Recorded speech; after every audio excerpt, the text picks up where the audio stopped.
Hello, everybody. It is me, Demetra K, and I am sitting here with Donovan, the recovering Democrat Sadiq, and it is the Demetra K Show.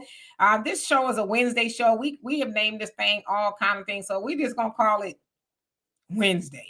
But nevertheless, we are live, and the purpose of the Demetra K Show is to promote Black love, knowledge, and understanding of all things that go on in the Black community to make us an even better people, with the emphasis on even, because we are great people, but we can always strive to do better. Like I said, big giant thank you and welcome to Donovan. Also to YouTube, Twitter, and Facebook. You are the other side of the conversation. Not only are you the other side of the conversation, but you are family. And sometimes we share the link for you to come up, ask a question, and voice your opinion. I ask a couple of things. If your thing looks like this, and I have not seen you on here before, please show me this so that I can verify that there is no nonsense. And then if you want to blank yourself back out again before I bring you up, you are free to do that. No one else can see you but me until I bring you up to the big screen.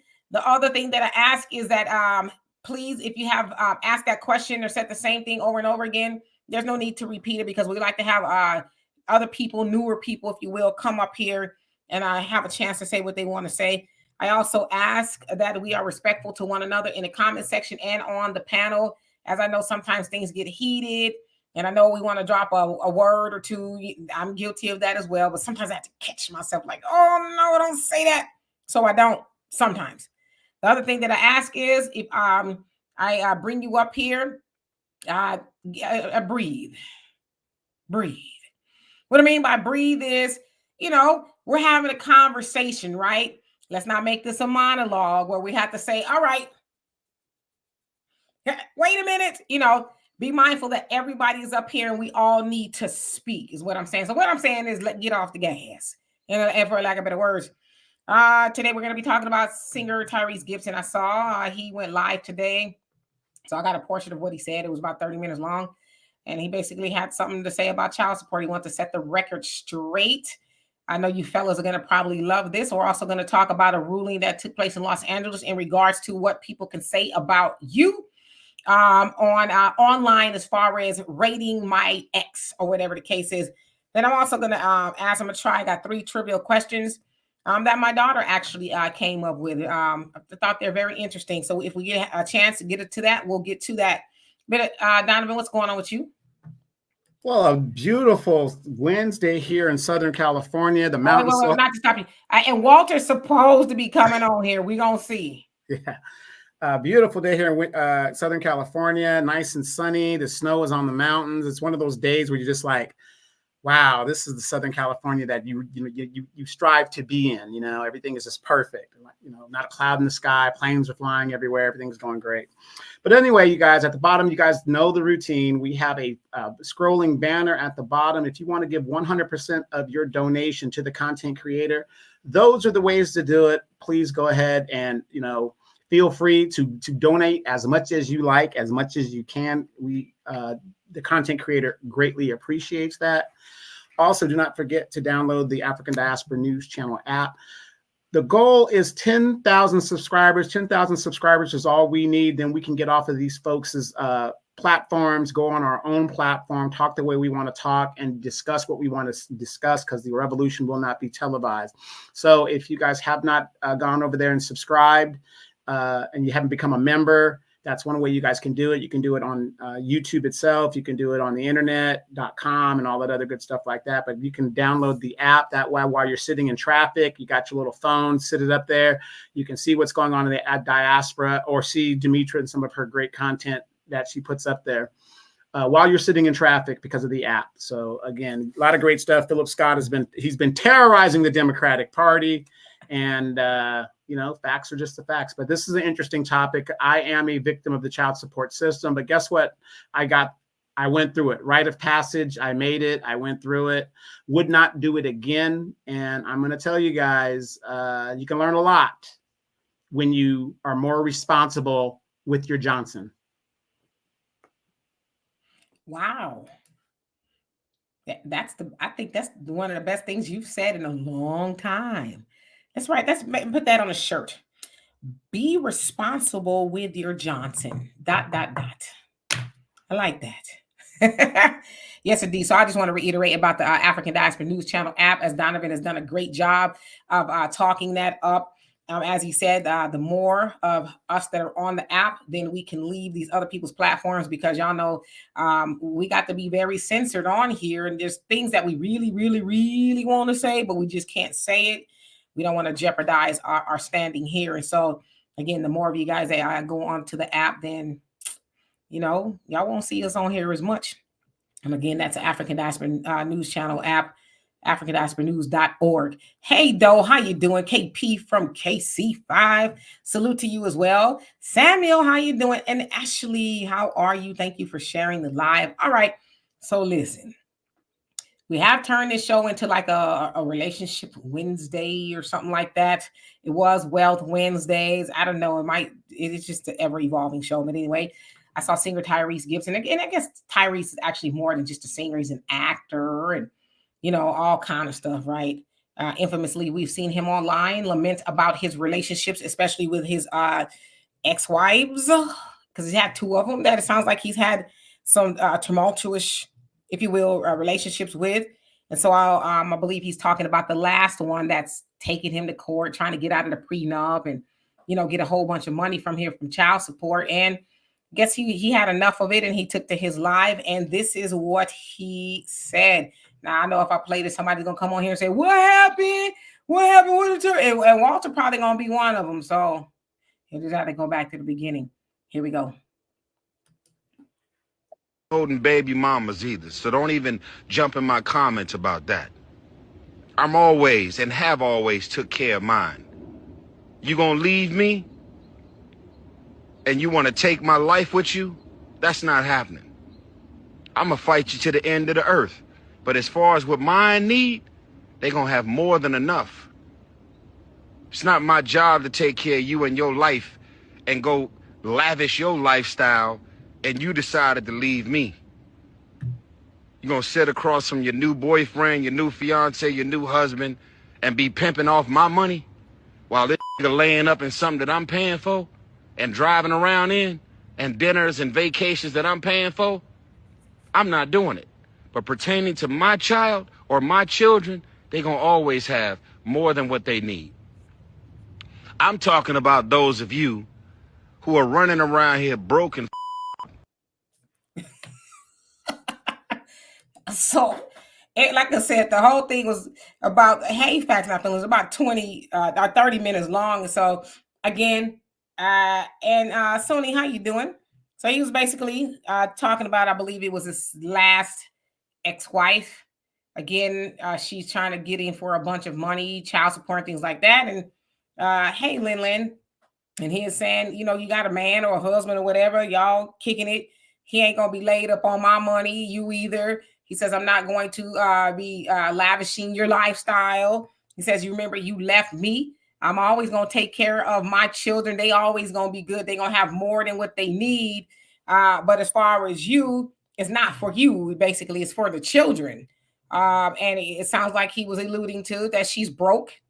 And I don't know if she's with somebody, maybe they're broke too. And, because y'all remember not too long ago, she admitted that it was her mom or somebody told her, oh yeah, you could leave him, you could do better, get the bag or whatever. Now, mind you, he's got I don't know if they're getting engaged, maybe they are now, the girlfriend nevertheless.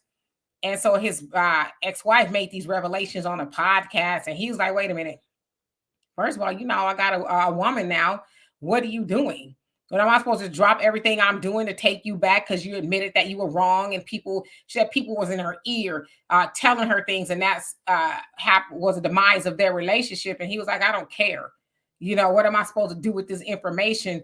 And he says, now you validated everything I said, because he was saying he don't know what happened. He just, I guess he was away filming or whatever, and he came home and she had put him out, and it was just a lot he didn't know. So of course he was crying, because he didn't know what happened. He said, I loved her. And she just did a 180 on him. And then there she is admitting, oh yeah, my mom told me. And so, and then they asked her if he would take you back, would you get back with him? And she said, yeah. And he was like, I wouldn't be back with you. But nevertheless, I guess she's trying to get out of what seemed to be an ironclad prenuptial. It sounds like he was smart to get that. And so she's got him in court, trying to get around it. I don't know how much originally, he said he would give her if their marriage were to dissolve. But it doesn't sound like she is happy with that amount. She's actually wanting more. If I'm not mistaken, it's like 20,000, 25,000, something like that a month or more that she's wanting. He's like, nah, that ain't what the prenup said. So he's basically saying this child support ain't for you and your dude. It's for the children. So Donovan. Right. It's sad because she keeps talking about, oh, I want to get back, whatever the deal is. I want to do all these things. Right. Notice she did not stop trying to crack the prenup. She's trying to get him in a position where he lowers his guard and, okay, I'll do this, whatever. She's trying to crack that prenup. Once a person shows you who they are, believe them. Like I said, he was filming. He sees it on the Ring camera. She's got boxes. They're moving out and stuff. He flies back. It was a big nightmare. But it's unfortunate because, unfortunately, child support system has been subverted so badly by women and the system that a lot of women think the child support system is to maintain their lifestyle. Not all of you women, but a lot of you do. And then you brainwash the children to make it seem like the dad is the deadbeat. I've heard, Demetra, so many women talk about, oh yeah, he a deadbeat, he this, he that, he this, he that, he this, right? And then I'm saying, well, is he paying child support? Well, yeah. Well, if he's paying child support, then how's he a deadbeat? How is he a deadbeat? And they drum that into the children like it's supposed to be nothing. And then when the father shows up and he sees his son has on some Chuck Taylors and some, a t-shirt and whatever, and you're thinking, where's all this money going? And a lot of men, we always are asking the courts, can we get an audit of the money? And you will find, and the women always push back on it, and the system pushes back on it, because you know what the truth is? They're going to find that the women are using the money to finance their lifestyle and not giving a damn about those kids. The kids are kept to get the money. It's a high-paying hostage, basically. And when we started this, I told you guys I was a victim of the child support system, right? And Demetra knows me. My son, my oldest son, thought up until the time he graduated high school, I didn't pay one dime of child support. All the trips he was going on, all the clothes on his back, all of that stuff that he was getting, I didn't get one thing of credit. And he actually thought that until I came. He's in his 12th grade year. I came and I had to show him all the receipts. And his mind was blown. And then when he goes and confronts his mom, the first thing she says, oh, these are fake documents. I'm going to risk going to jail forging documents, government documents, so I could impress my son. No, he calls the number, finds out what's going on. It's just bad. So in Tyrese's situation, that woman is just trying to crack that prenup. And a lot of you guys that have been victims of the child support, because there are some good guys that the relationship doesn't work out, ladies, but you can't have it both ways. And in his case, where the woman left him, that to me, that never made any sense. You left the relationship, but you still want the lifestyle. Doesn't make sense. And hello to everybody that came on here. Yvette, how you doing? Yeah, like you said, and like he said, you left me, and I'm supposed to, continue on with the lifestyle. When you leave me, and if I was in a situation, I'd be like, when you leave me, you leave all this behind too. You're telling me you didn't want the nice lifestyle. I'm sure she didn't have to work in. I forget who it was that said, now I guess she's a relationship coach. It's like, who you coaching? And who listening to you? Like, I don't get it.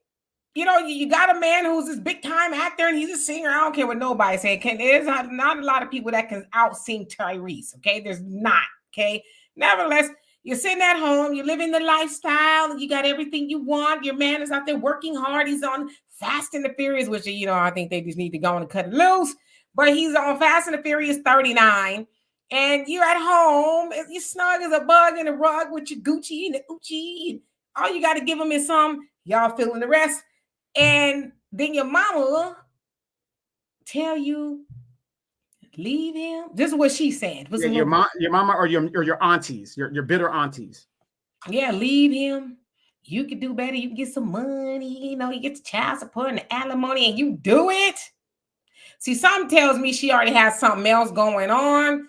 And, you know, she thought he was a donut. She tried to glaze him, you know, and it didn't work out in her favor, you know. So now she out there. Because the other thing, too, is, and I'm just speaking, you know, from that point of view, a lot of times those women, they do have a really nice lifestyle, right? So, but it's like when you leave there, they don't want to cut down their lifestyle. They think they should still be traveling all over the world and have all these, you know, bags and shoes and all this other stuff. It's like, nah, you need to get you a little apartment, you know, 1 or 2 bedrooms or whatever, and live like you was living before we met. Because the standard most of the time for child support is the child basically should live, you know, have what it needs. I guess, you know, I live to the standard of living. Doesn't say the mama is supposed to live to the standard of living. Now, of course, if they get alimony and all that other stuff, but he was smart.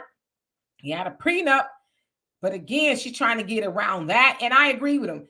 If you got a man in your life, he should be a good man to where you don't even really need my money like that. What you still trying to take me to the cleaners for? Your man ain't working?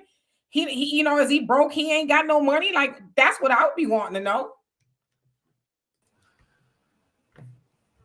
Wow, Tyra. There he is, looking like $1 million. I'm trying to get to $1 million again. Yes, indeed. So did you see the video at all? And let's see here. Facts, not feelings. You talking about the video that Donovan and I discussed yesterday. Man, that was a doozy, wasn't it? I don't know if y'all saw that one. It was our little podcast. And hey, brother Reggie, how you doing? Our podcast where we talked about a woman. The stepfather comes home and he sees the biological baby daddy that wasn't in the child's life there, and he's playing PlayStation and all this other stuff. It was a lot going on. So if y'all haven't seen that one, go check that one out. We did that yesterday. JJ, how you doing? Say he's just the winning lottery ticket. I mean, you know, well, maybe she need to go try to play her odds again with the next dude. And yeah, how you doing? Says nothing makes sense until you make it sensible. If you can, right? Sparkling for Jesus, how you doing? Angela, how you doing? Says that's all the more reason to make sure you marry a partner with their own career and business. Yeah, and it's funny, right? Easy, you caught that rap I put down. More threads, how you doing? Says, hey, Demetra and Donovan, I've been so busy. Nice to catch you live this week. Yes, I understand. I've been busy too. All right, let me skip down a little bit. And Doe, he says, folks need to keep family out their relationships. Yeah, I mean, your mama telling you to do this for what? That's what I've been like, mama, why are you trying to get me to leave my man? This man ain't doing nothing to me. He working hard out there, working hard for the money, and I'm gonna leave him to do what? Stupid. Well, see, and the funny thing is, you women haven't figured it out. These older women are jealous of you guys because you guys are in your prime. You guys have a good relationship. You look happy. And these older women, you know, got lied to by the feminist movement or whatever it is, and they want to sabotage you. Misery loves company. And, you know, I will never understand why young ladies who are in decent relationships, there's no problems until the auntie or the jealous friend puts their 2 cents in, then all the problems start happening. Yeah, I mean, at some point in time, you got like, well, auntie or mama, you ain't got no man. You trying to have me not having no man with you? What we gonna be like three just old bitter hags? What we gonna talk about all day? How our men ain't nothing when you know you told me to leave them? That doesn't make any sense. Look at the media today. Oh, black men ain't nothing. Oh, you know, we're dangerous. Little black girl. All these movies that make men, you know, and I can understand younger girls being afraid because you're being indoctrinated and fear is being put in the back of your mind to where you think, yeah, look, you know, my mom and dad didn't work out. My dad so-called walked out on my mom, or the relationship didn't work out. It isn't the Disney fairy tale ending or whatever. And then these women, young girls, take this stuff and they project it on themselves when it's not their reality at all.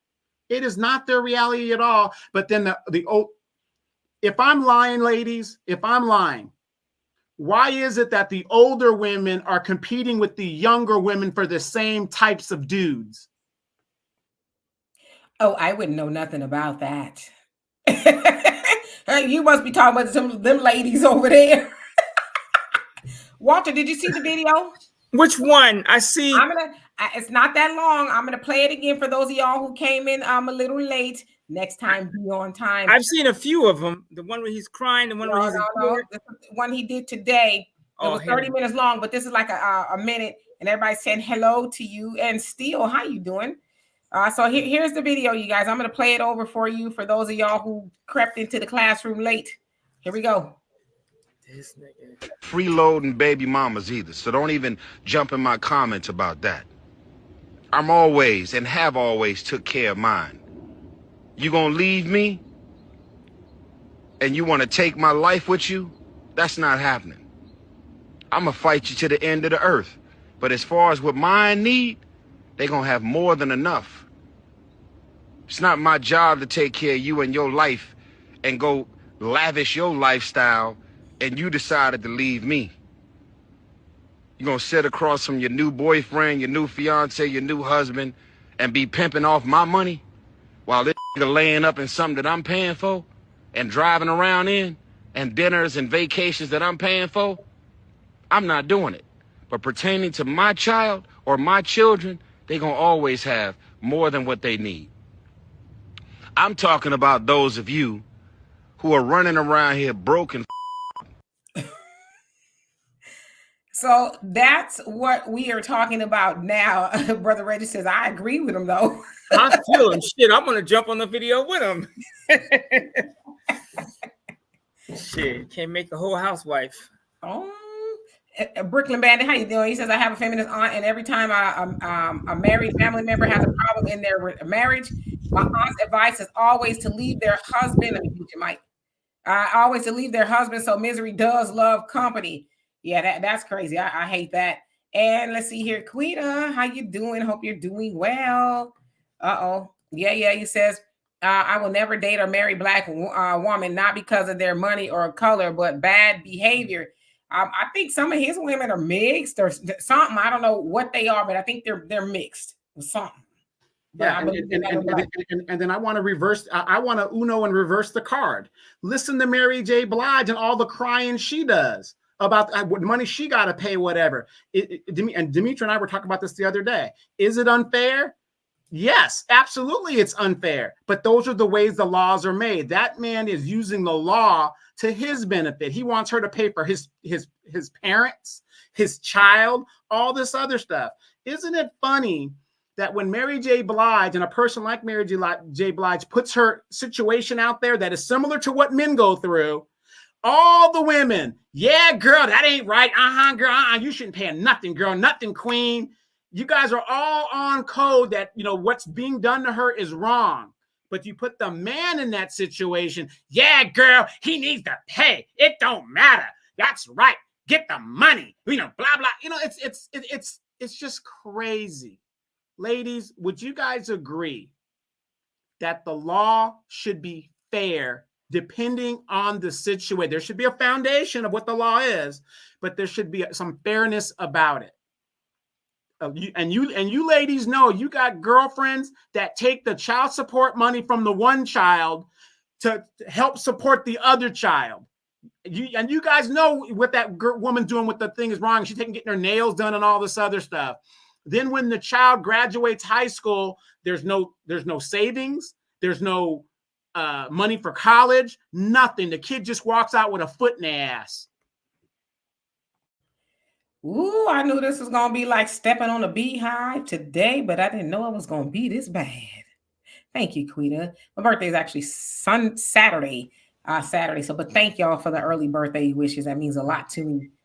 Man, I always tell men, before you go out on a date, take care of yourself so you don't make that stupid ass decision.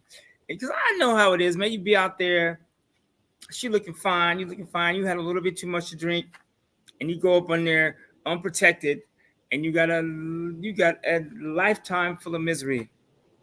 Sometimes, we ought to get a dream board and picture you crying with your woman with her new man holding your money.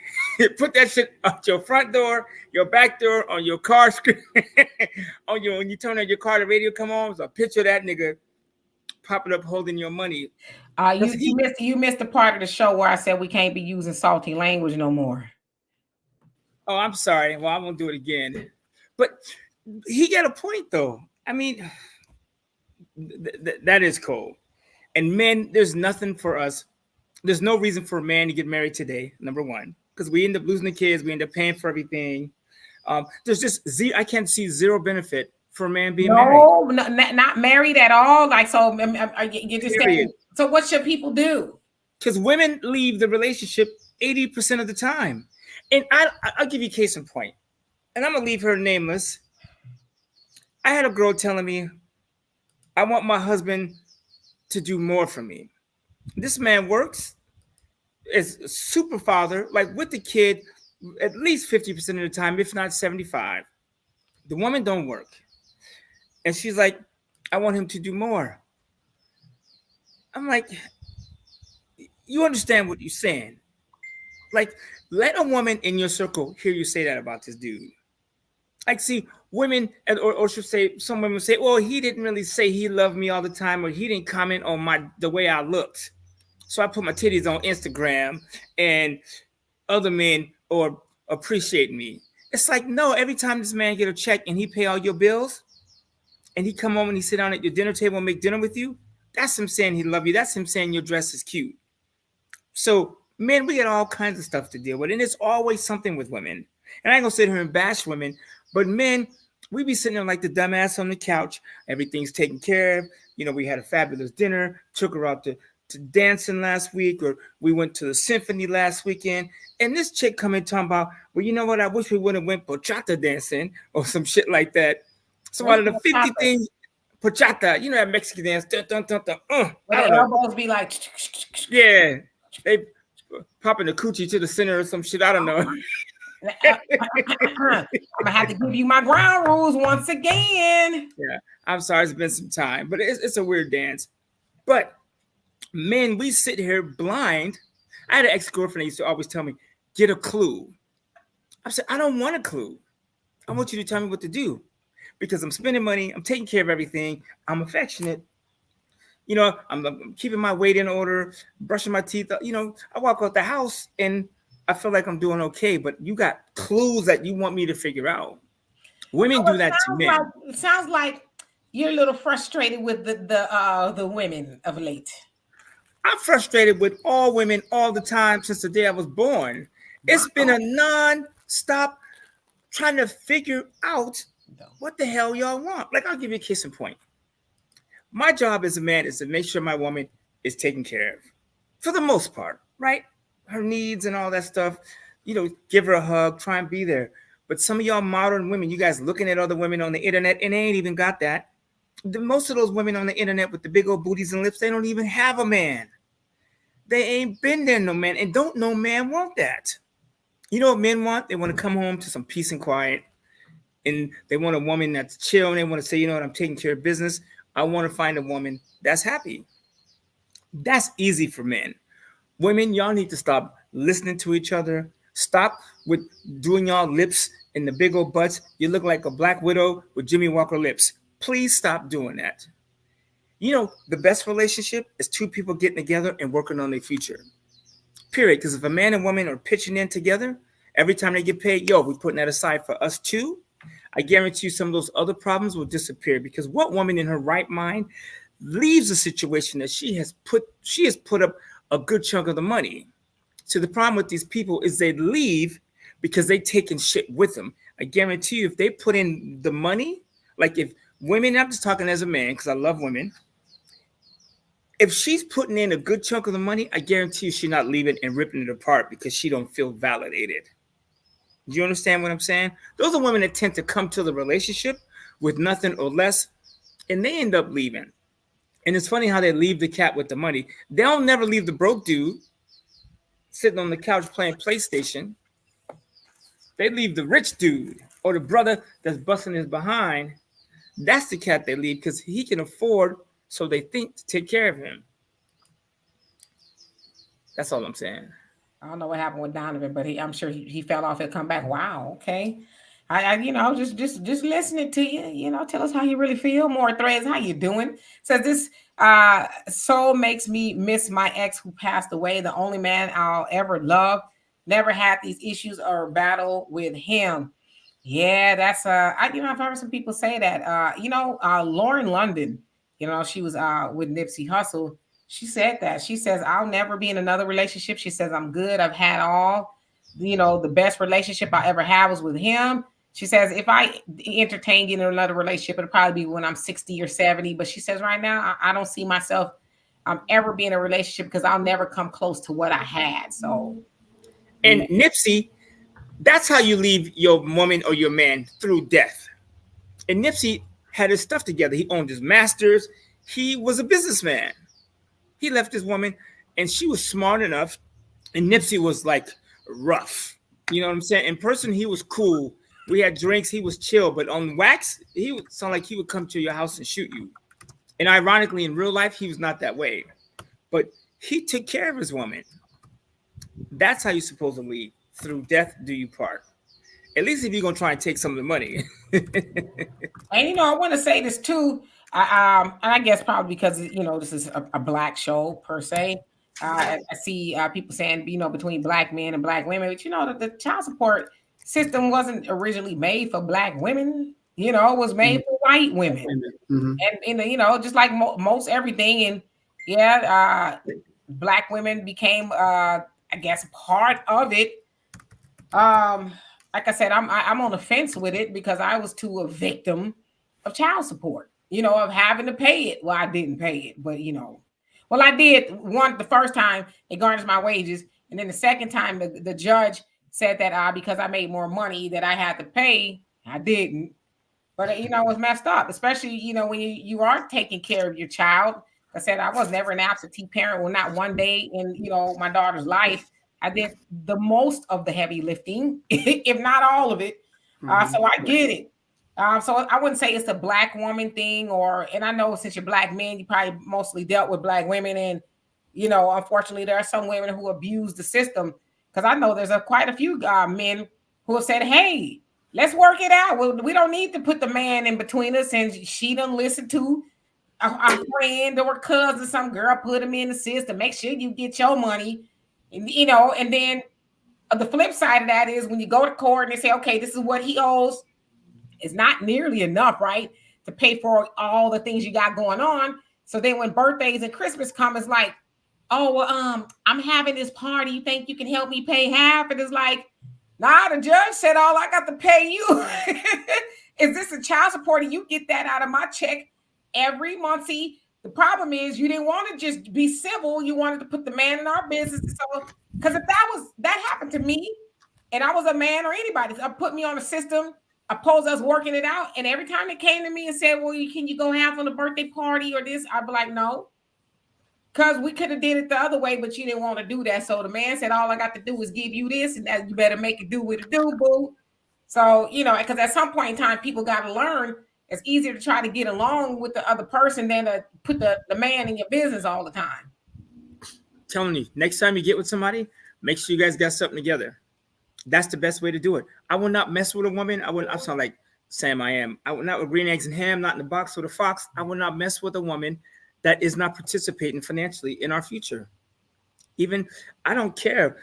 Love can kiss my behind because love fades. Cash does not. You can leave $1 on the table in 20 years, it will still be the same. It might be inflated thanks to Bidenomics, but that dollar will still love you the same.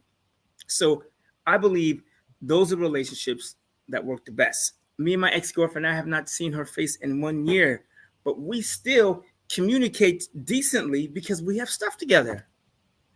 Those are the best relationships. She put in money, I put in money. Period. Everything else is, and because what do you guys say? I'm talking like a heathen. Evenly yoked, or what's the term? Yeah, that's supposed to be evenly yoked. So be on the same page, with the other person. Yeah, because and I tell, get myself in trouble. I tell women this all the time. Sex is cheap. Especially if you live in California. There's purple lights everywhere. Donovan wouldn't know nothing about this because he spent all that time in DR. But Heading man, back on the 20th. Gotta use that voucher. Colombia is room hotel and masaje for 25. And I might be overstating it. I mean, I haven't been there. I just heard that's what it was like. But the point I'm making is sex is cheap. Beauty is cheap. I don't care, women, how fine you think you are, or your man will walk out. He will see a woman at the bus stop. She could be broken down, but she could be fine. And if he's basing his relationship on looks, he will be checking her out. So you got to build it on something else. And women, I really think you ought to do is Google old grandma and find one of them talking about the relationships the way it used to be. Because I don't remember women leaving. Well, I don't even remember black couples breaking up. They never got divorced. You know, they separated, but dad still came over and got his plate. Mom still provided his plate and stuff. He picked up what he did, dropped off, grandpa dropped off some money, whatever, and went about his business. But back in the day, they knew it was important to stay together economically. They knew it. Right. Yeah. I mean, families did break up. I know my family has some interest in drama. But you know, the crazy part is my mom never took my father to the bank. I don't ever remember my mom talking about money with my father. Not ever. Not like he ought to send some money. Nothing. First of all, my father would give us money, so it wasn't an issue. So, but I don't remember them talking about money. I don't remember him talking about it or her talking about it. And I know when you take that out of the relationship, the money drama, it's easier to get along. And my mom and dad went through some wild stuff, and it's in the book, so I'm not telling no secrets. But because they didn't go after each other financially, you know, they were able to end, you know, on a good relationship, and the kids weren't devastated over it. You know, we went back and forth with my father on the weekends, caught the RTD bus, Greyhound. I mean, we did some traveling back and forth. But my parents, we could still get both of them in the room toward the end of their life, the middle of their life, and we could sit down and have dinner and have a good time. That's you know true. what I'm saying? I got two questions for first, Walter. My brother Reggie wants to know, how are you doing with the Big C as you were smoking on a cigar? Well, it's cigars you don't inhale. Well, I added that last part in, but ain't no chemicals in here. No, I'm doing better. My weight is down. My nitric oxide is up, man. I'm on some new health kick I'll have to tell you about one day. Life is good. All right. The next question. If I do pass away, I'm going to be healthy. You know what I'm doing in my sleep. Hopefully next to something fine. I'm going Donovan style. With a smile on your face. Exactly. Life is too short.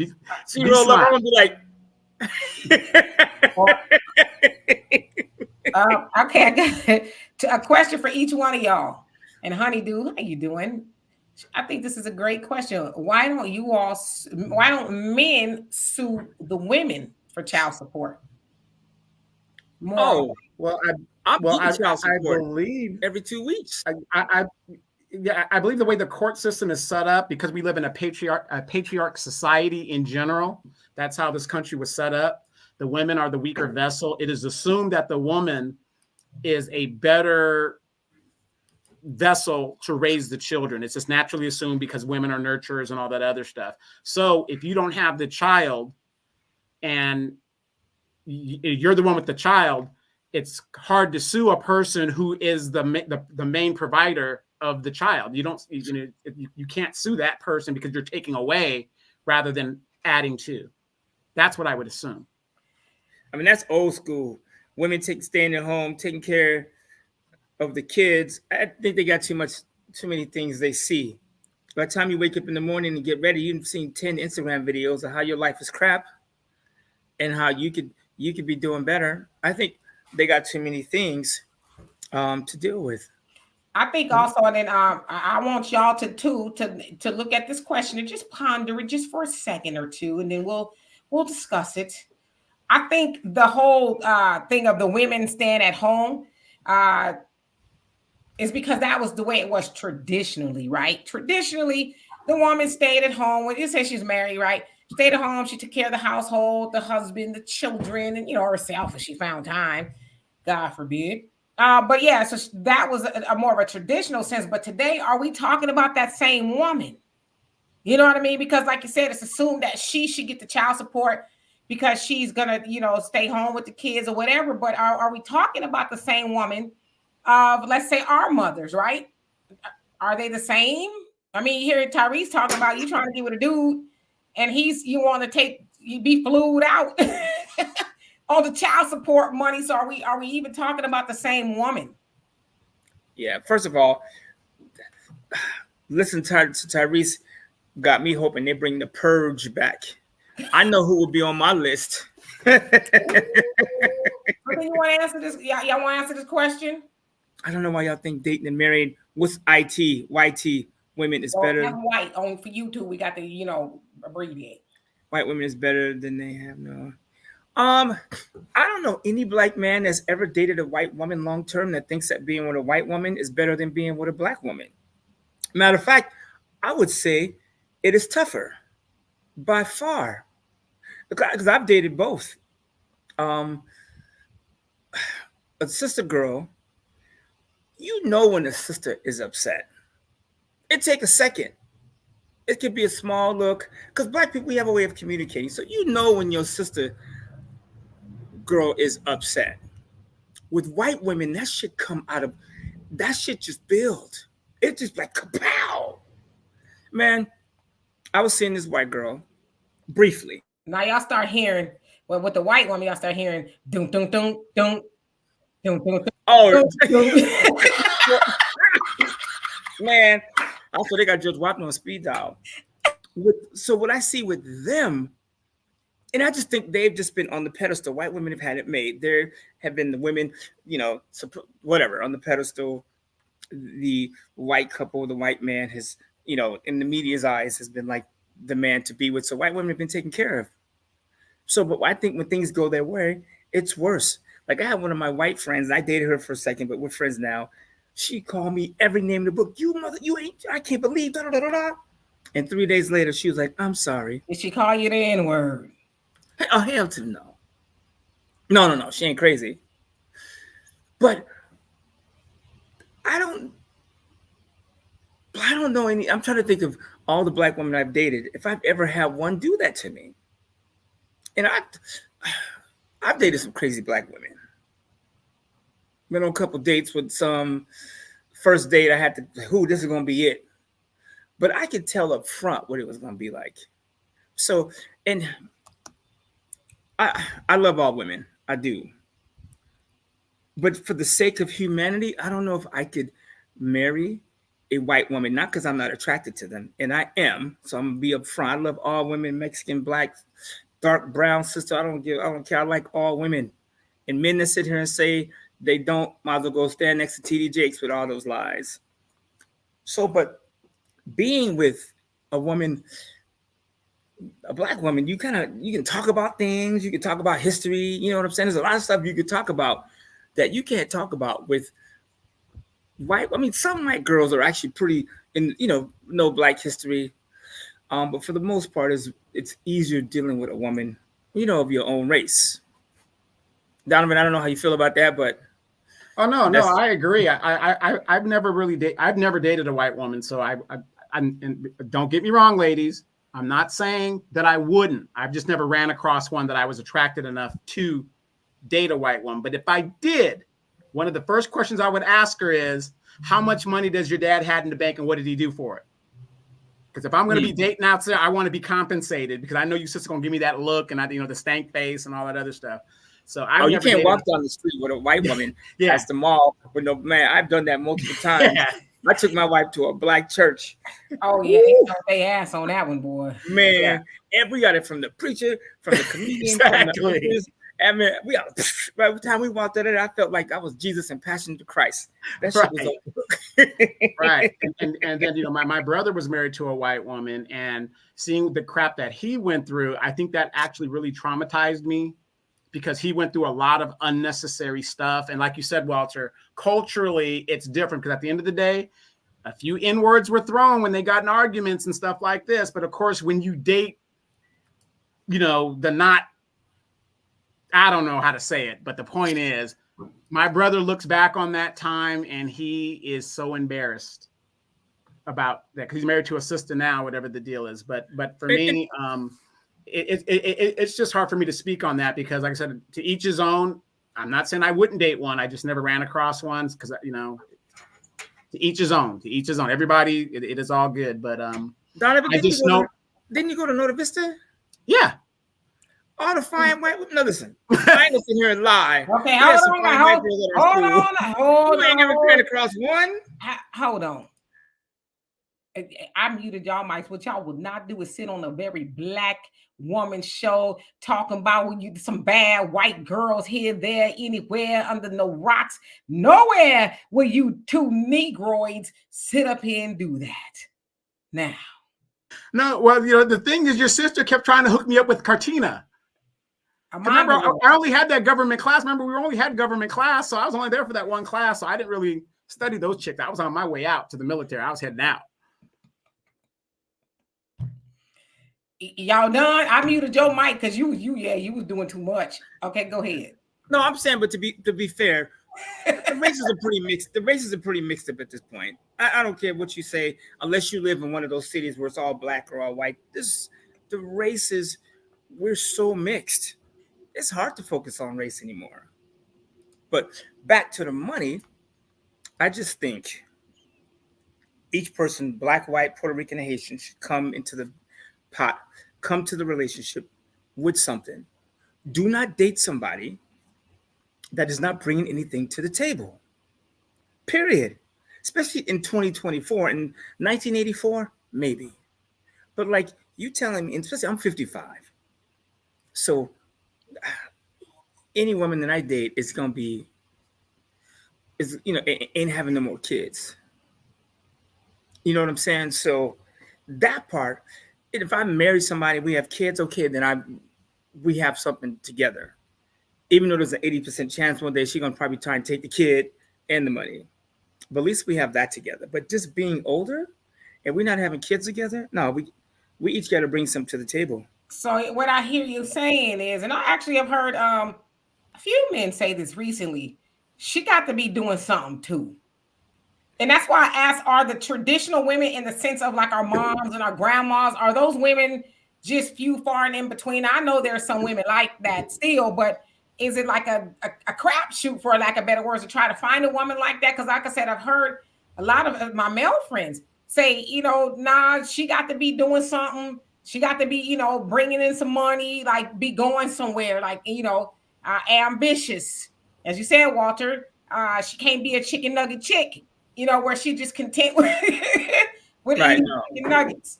They got to bring some to the table. The day of the stay-at-home woman is over. And I can tell you why. One of the reasons I feel like that is because when, like, for instance, I come home and the girl I'm with now, she'll have Netflix on once in a while.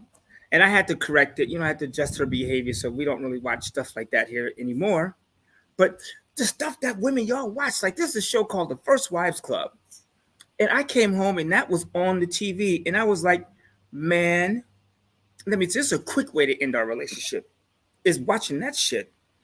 But every show you turn on, like there's a show, Mea Culpa, I refuse to watch. I kind of wanted to start, but I kind of think, it's going to be black. What's the word? Black exploitation, or tearing down the black man. He's going to look like a bee at the end of the movie. But the point I'm making is women are watching that stuff and they're being inundated. So if you got a stay-at-home mom, by the time you get home, she's been inundated with crap. Okay, but let me ask y'all this. I'm going to play devil's advocate a little bit, and then I'm going to switch up in about 5 minutes, another topic. Let me ask y'all this. What's the difference? Okay, I know there's probably a little bit of difference with the content, but back in the day, mamas would stay home and watch soap operas, Days of Our Lives, All My Children and all that. They would do that kind of stuff. Now, we know we've all seen a soap opera or two, and those things were far-fetched, right? They're walking around the house with ball gowns on all day long. Where are you going? Oh, I'm just going to go sit on the porch, and all of that. And so do you think that those women were influenced too, or were they able to draw the line between, I'm going to have to get back in the kitchen and shuck these peas before Mr. get home? Or Did she think that was her life? Like, why was she able to see the difference? In from what you're saying, these women now can't see the difference with the Atlanta Housewives. That's how somebody else say that about the Atlanta Housewives as well. I think women back then dealt with the issue. Now it just wasn't as fast. Like now, you could go on TV, social media, you could flip through the channels, you could watch 50 negative things in an hour. They had 3 channels, 2, 4, and 7. And when Fox got an antenna, CBS became number 4. They had very limited options. So yeah, I think they were being corrupted. Days of our lives was off the hook to them.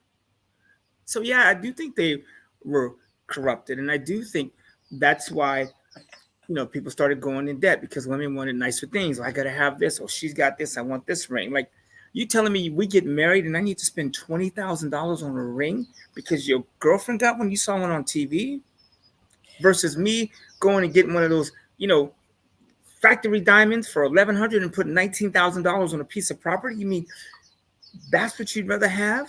Okay, but let me ask. They were dealing with that, but not as bad. I'm playing devil's advocate, and Donovan, maybe you can help me out here.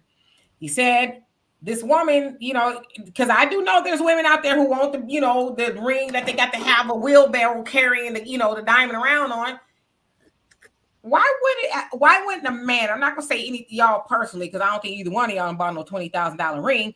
But wouldn't a man, right? Wouldn't a man already know that before he asked for her hand in marriage, that she's a little shallow and she's gonna want, because of course we ain't talking about nobody on here being Jeff Bezos yet, right?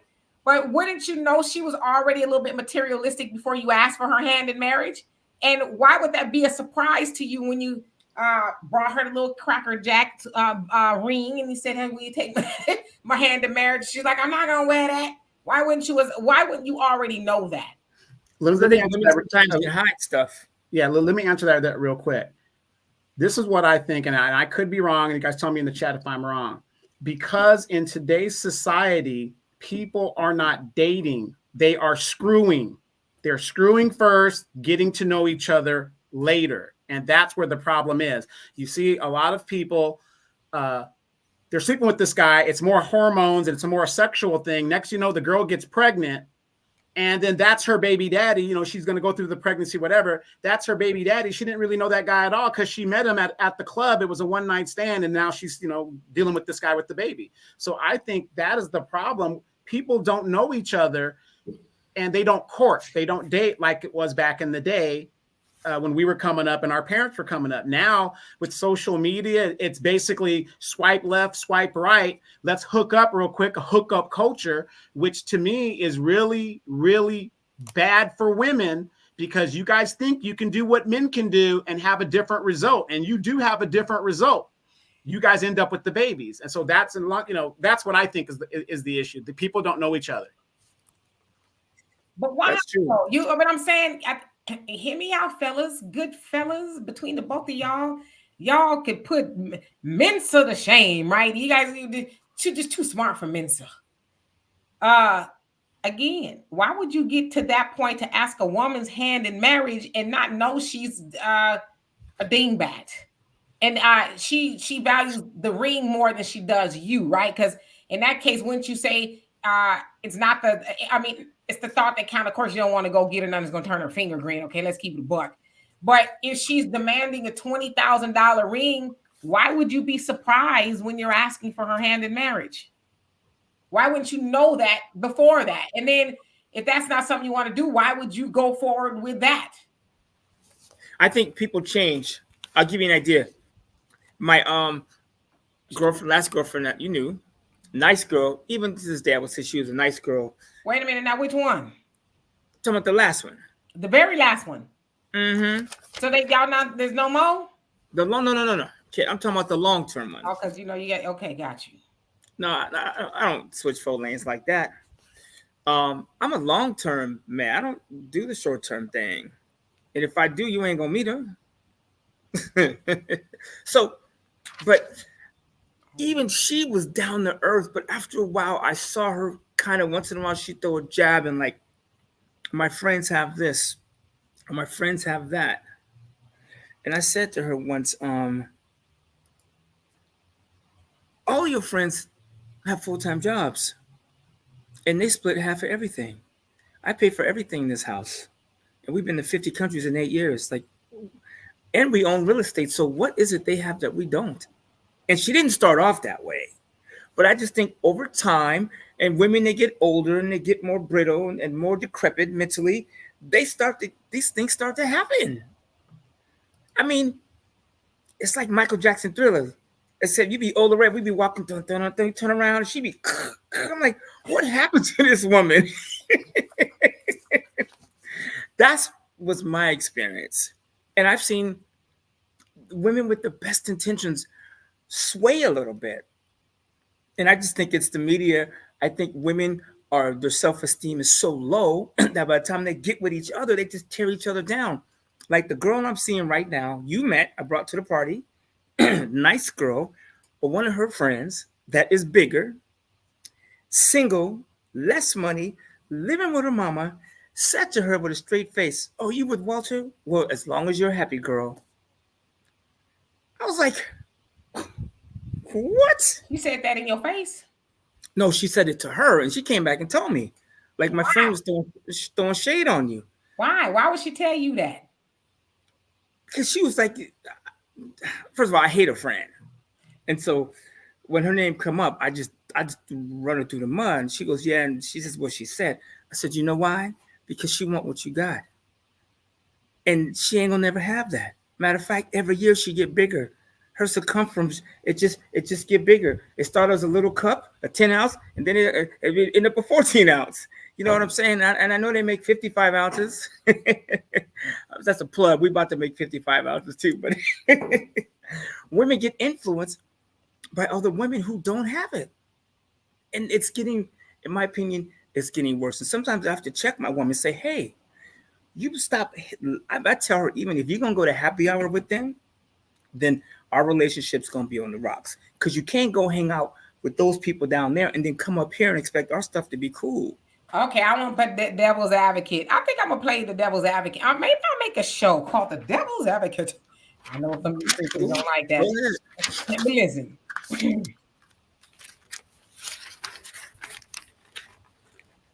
So that was her homegirl, and I'm assuming it's a homegirl for a very long time, right? They've been, pretty cool for a minute. Something like that. They've known each other for a while. They worked together for like 10, 15 years. And then here you come along telling her that she can't hang out with her because she ain't up here with us. Do you see what the problem is? Like, Not really. Well, you're telling her essentially to get rid of her friend for you. No, I told her to limit her time with her friend because if you hang around fire, you're going to get burned. And when your friends see you in a good situation, like we rolled up to a party, right? Her friend was there, the one we talking about, Humpty Dumpty, and my other homegirl. And we pulled up. I was suited, black suit, like she got our black dress heels. We hop out the Range Rover. We looked like $1 million. And I could just feel the tension from her friend. I said, her friend want what you got. She wish her big ass was sitting in the seat where you sitting at. So she could spend some time with her, but don't spend too much time with her. That's just my opinion. What's too much time? In my opinion, she shouldn't spend no time with her, but I can't be a dick and say you can't be with your friends. But shouldn't you at one point want better friends? Shouldn't you want people that are doing better? Okay, but somebody give me some little horns. Hey, shit, bring on the chat. Let me hit my escape button so I can read this nonsense. But I'm just keeping it real. Okay, but I'm saying, why would you get into a relationship with a woman that spends time with low vibrational people? I didn't know this. Now. Well, it's easier to not get it. It's harder to get out of something versus not get into it in the first place. No, it's not. Well, me, I like to fix things. You like to be a walk on the wild side. But to her defense, she has made some adjustments and she knows. Like, I'm like, listen, you have a man that comes home every day. I'm at home right now. You know what I'm saying? I'm here. I came home early today, made my money, hit my quota, and I brought my ass home, and I'm about to make dinner. And I'm like, yo, dinner's gonna be ready at 7. But if you're not gonna be here, let me know. Because what she used to do is she would come home. All my girls wanted to go to happy hour, and here it is 8:15. And I'm like, yo, you need to make a decision. Because don't let me start coming home at 8:15, 9:30. You know what I'm saying? 10:30, 10:45. Because I can do that, and I've been known to do that. And I promise you, I ain't gonna be at happy hour if I get home late. So there's a song back in the day. If it don't fit, don't force it. Just relax and let it go. Remember that? Yeah, Mom, I remember that song. All the time. Yeah. And how do we meet Vern? I case in point. My daddy watching. My daddy was watching. Yeah, well, that was a long time ago. So I just think you need to. I mean, if you're talking about like staying in a relationship, it's tough when you have negative outside influences. Like married women, if you hang with single women, sooner or later you will be single. Birds of a feather flock together. Period. I don't care what you say. And I have some boys that walk on the wild side, but we spend very little time together. Very little time. I see them once every 6 months. If that. Are y'all gonna get married? Hell to the no. I'm never getting married. I won't do it. I don't care. Okay. If Jennifer Lopez walked in here 20 years younger with all the money in the world, I won't do it. There's no benefit to men to get married. What do I get from being married? So what does it benefit me to get rid of my friends or spend less time with them to be with you when you ain't trying to make no forever with me? Because being with me, I'm going to elevate you. When I leave, if that's what happens, you're going to be a better person. And I would want that from you. I get it, but there's no guarantee. You know what I'm saying? I'm going to cut out the homies, then we don't make it. And then I'm like, hey, big head, we ain't together no more. Y'all want to be friends again? No, not cut out. Just keep them at a distance. Like, because it just is what it is. There are, and yeah, maybe I am that dude that is like, what the hell is that? Oh, lizard. I am that dude. What kind of, that was kind of loud. Oh, that's a big old lizard. Yeah, man. Like the Jurassic Park back here. So, I am that dude that is like, if you're going to be around them, they need to know better. Like she got one of her friends that, will walk in with a pizza and she's on the too big side. And me and her friend sat down one day and I was like, you know what? Here's the glucose goddess. You can do this. You can hit vinegar before you eat it. Drops your blood sugar 30%. Eat your fiber first. I went all down because I'm like, I don't want my woman hanging out with the grimace. But why? See that? Okay, we're gonna get up off it. But Diana, I totally agree with you. Says couldn't be me. I won't hear that from a man. I won't tell a man who he should hang with either.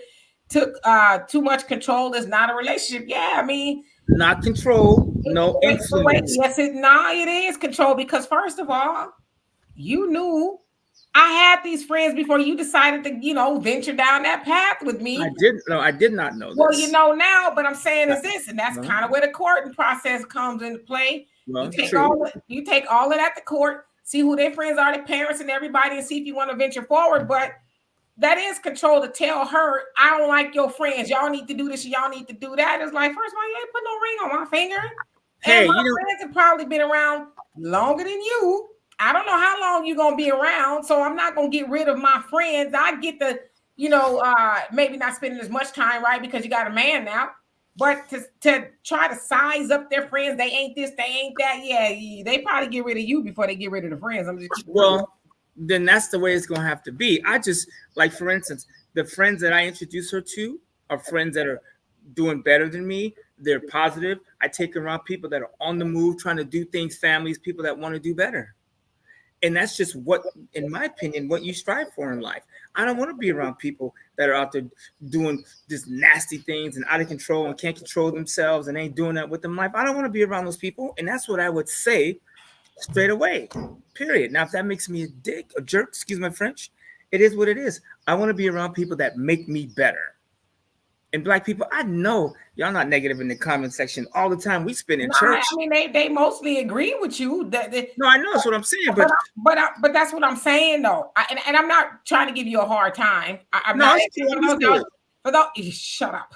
For those y'all don't know, Walter is my brother. So in case y'all wondering, I'm just saying, because I've had these conversations with a few of my male friends, and other friends in general. Is like, you get with these women, and then it's like, I hate to say it, y'all turn into these grumpy old dudes. Like, I don't like what you do this. I don't like. It's like,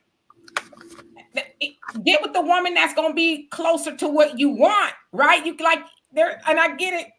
Especially nowadays, there's this thing. It's like the blob that's going around on the internet talking about you can mold these women.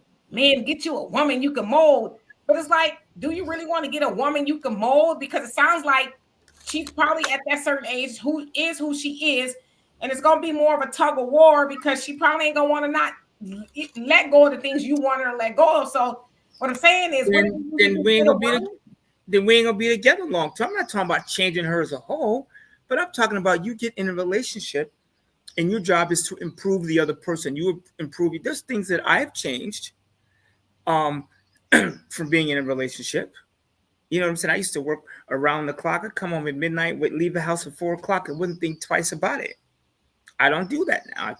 I try and be home at a decent time. My boys are like, yo, let's go out and have drinks. I'm like, nope, I'm gonna go home. I got responsibilities, and I ain't gonna do nothing but blow a bunch of money anyways. And I ain't trying to hug you dudes. You know what I'm saying? I can see y'all at the quarterly dinner.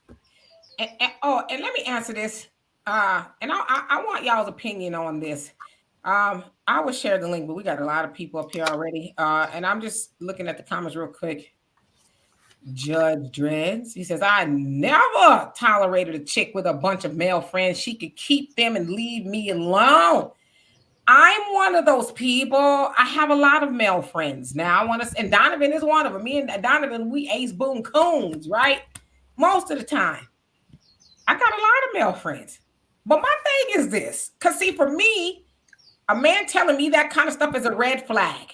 And it's a red flag because you are insecure. Now, I've known Donovan over 30 years. I got my other friend I've known for about 30 years now.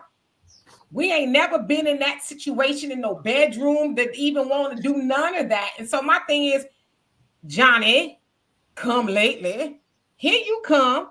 Talking about I got to get rid of my male friends, or sucker, don't you think if I was gonna do something with them, I would have did it long before you came along? And just because I'm with you don't mean that I'm all of a sudden start doing something with them, right? So that's just a fact of the matter.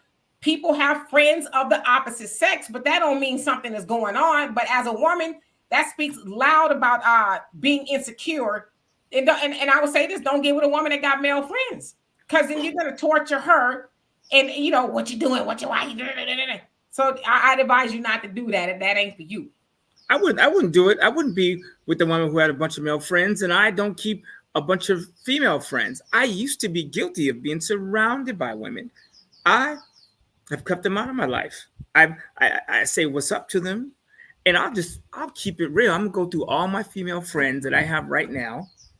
I've met them, most of them, through approaching them like, damn girl, you look good. Like one of my friends, I'll leave her nameless. I met her at a convention. We were like cool, me and her husband, we kick it more than me and her do, but I met her. I was like, damn, that woman is fine. You know what I'm saying? And even one of my homegirls, like 50 grand. Me and her, one night we went out and tried it out and was like, oh, this was a horrible idea.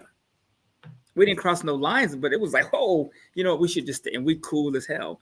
The point I'm making is, each one of my friends on the female side, I think each one of them, there was a moment in time where there was some sexual energy, even if it was from, wow, I like her. So, and I think and I think maybe why he's saying that, because women are inundated with crap. Oh, he didn't say I look cute today, so that man did. Y'all, boy, I tell you, I'm gonna coin this. Y'all need a better watering hole to drink from. And Quincy, how you doing? Says Demetri, it is what it is. Yeah, y'all do. Quincy, Demetri, one thing you're missing, like it or not, men are the prize. No, y'all not. Say it again, Chrissy. No, y'all not. We are the prize. That's why y'all act so crazy. But again, I'm not Men saying are the that. prize. Wait. Because I think when y'all hear a woman say the man is not the prize, y'all also hearing that the man ain't ish. I'm not saying that. Up until the last couple of years, y'all done been all up on the internet. Sound like a man, huh?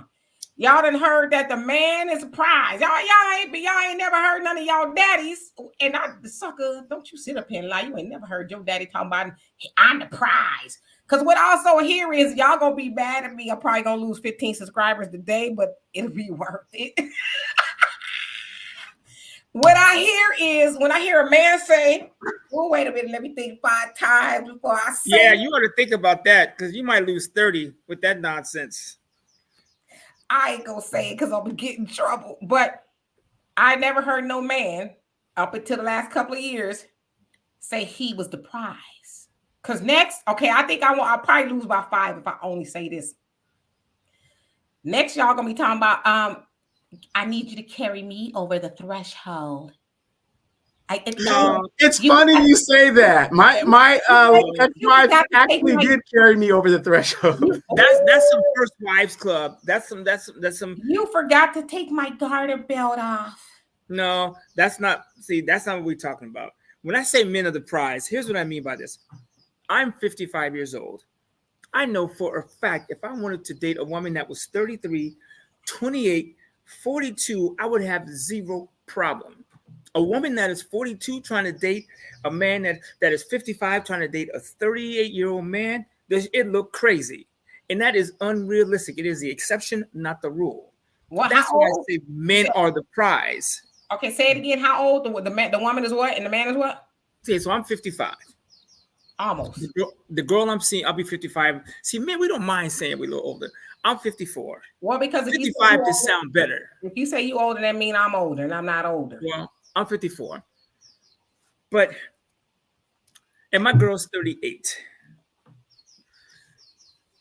When me and her go out, no one looks at us funny. No one, matter of fact, people will look at me and go, wow, like, you ain't 54. My ex-girlfriend, somebody thought she was older than me. She was 12 years younger and she got hot. So the point I'm making is I can go out and do that. If my girl was 55 and I was 38, first of all, she would look 62 and I would look 31. That would look crazy. Women cannot do that unless they're bringing something to the table. They bring in some cash. And even I've had women approach me recently with cash and houses, and I'm like, nope, ain't doing it. You live in Newport Beach and your husband died and left you $1 million in cash in the house. I'm not doing it. You're too old. Even if I was single, I wouldn't do it. Women don't have that power. That's why I say men are the prize. All right. But like I said, I ain't gonna repeat it again because I'll probably lose 5 more subscribers. Easy says D, it's a fact that women with lots of male friends or around the way girls are untrustworthy. I got male friends. I'm not even have me and you ever got horizontal? No, because I'm trying to get to your sister. Right. I mean, and I'm just saying, but Donovan and I've never even had that conversation or none of that stuff. My other friend, who I've been friends with forever, and so to me, because they're like brothers to me, you know what I mean? And so I personally wouldn't want to be with a man that asked me to not talk to them again. I've known them most of my life, more than half of my life. So I'm not supposed to ever speak to them again because I'm with you. And listen, I've had some relationships that have left me, you know what I mean? Or, whatever. So in that situation, then I've done that to my friends. And now I'm like, what? I don't have a man or friends? Yeah. You know what, ladies, if you guys are watching this and maybe you guys agree, maybe you guys don't agree. But I think one of the stupidest decisions a woman could make is to cut off lifelong male friends that she has, because you could go to that friend that's going to give you a perspective about a man and give you that knowledge that you're not going to hear. When a man tries to isolate you from your friends, you're in a what's love got to do with the situation. Because when you isolate that person, now you have no outlet to bounce ideas off and things of that nature. And you're really, to me, you're really at a disadvantage because now you don't have a knowledge base to vent stuff off of or whatever the deal is. Like I said, there will be times I would tell Demetra or whoever my lady friend is, hey, be cognizant of this, whatever, you're going to do what you're going to do, but at least you know this, whatever. And sure enough, you know, it might be it might be the right information. At least she knows the information and she knows what she needs to do. But how do you, and it blows my mind, the women that do cut their lifelong friends off. How do you equate a person you met 3 years ago? Yeah, the relationship is different. You're sleeping with them, which is different. And cut off somebody you've known since you were 7 years old. How do you do that? Nobody knows you better than that person you've known for most of your life that you can trust and all that other stuff. How do you cut that off for a person you just met 3 years ago? I don't think you should cut them off. That's not what I'm not saying that. I don't think you should cut off. Like if you just, okay, there's nothing wrong with having friends that are opposite sex, but obviously it's got to be to some degree. You know, like one of my friends, like you met my friend, my Filipino friend Antoinette. We used to kick it like salt and pepper, like constantly. Matter of fact, one time my girlfriend was like, you should call her and y'all should hang out. And me and her, you know, and I kind of backed off of it. And we were like, cool. And we talk all the time. And I still talk to her. But she got married. And her husband was like, I don't care how close you and Walter could have been on the skyscraper together, saving each other's life. I don't want you two communicating it. I've seen this girl probably 3 times in the last year. So, and I'm cool with him. So, but we still talk, but we just don't hang out that way. So yeah, you're going to have friends, but like, I think it should be, you know, like you lean on them for stuff. But like, I'm not going to be hanging out with my homegirl. Oh, me and my homegirl going to happy hour tonight. No, I don't want to be in a relationship where I'm doing that to my woman because I sure do not want her doing that to me. I'm not saying you can't have opposite sex friends, but you have to do it with some reason, right? You can't just be, I got 20 male friends and all we do is hang out together. Then you're going to be single, most likely. And someone said, and I forgive me who it was. Yeah, I do agree. Yeah, if we get together, yeah, you don't be introducing no new male friends. Like, oh, I just met him at the grocery store. We're gonna go. No, not no new people, but then my old homies. Nah, I'm not giving them up for nobody. I don't care what nobody say. Because if we've been friends that long, that means we really friends. You know. And Quincy say, Demetra, can I challenge you to call your man friend and tell him to come over and you want some? See what he say. He gonna be like, quit playing. That's what he gonna say. And Donovan is my oldest. No, well, he older than me, but he's my longest friend. And then my other friend is my second longest friend, and they're men. And I guarantee if I call Donovan and say, hey, first of all, it'll be a long drive, right? Come over. He'd be like, get your ass off my phone. And not only would he say that, that's just gross. Right. That's what I was going to say, Shorty, and hear him go. That's horrible. Yeah. Even that. Oh, that just, ooh. Right. So the same thing, how Walter's feeling, that's like Ryan is like my brother. You know what I mean? So they would be like playing with me. Get off my damn phone. Is what they would say. So yeah. I think older relationships, those are more, more acceptable because you have people you've known forever. I'm not saying cut off your old friends. Even my girl's her girlfriends that she has. I'm not saying cut them off. I'm just saying keep them at bay. Just spend less time with them. Because there could be a time where I'm gone. You know what I'm saying? But even I feel like, and this is just me, even if I leave her, when I'm done, she should be able to pick better friends. And Thunder, which one? He said, do I have a retort for your post? Let me go back. Let's see. What did you say? This one here? Is that the one talking about? It says, if a woman do the same thing that a man is supposed to do for her, she'll look at you crazy and say no. But for some reason, she is deprived when she's not required to do anything. I mean, I guess if you're predicating it off of what we're doing for each other, I mean, I don't know. Like I said, I'll be 53 soon, and I've always been taught that the woman is the prize. I've always been taught, as they say in the nation, the woman is the second self of God. You know, that doesn't minimize the man. That doesn't see. I think men, when they hear that the woman is the prize, they hear that as a slight to them, like you an old dusty piece of coal or something. That's not what that says. The woman is supposed to be, as some of y'all said, what is it? It skips my mind. Proverbs 31:10. I think that's the scripture. The woman is, like rubies and this, that, and the other, virtuous woman. That sounds like they're describing a woman who's a prize. But again, don't say that the man is like dirt. That's what a man is saying. You know, a man will be fortunate to find a woman who is like rubies and pearls, and she's virtuous and all those other things. So that's what I've always been taught. But that, again, that's not a slight toward the man.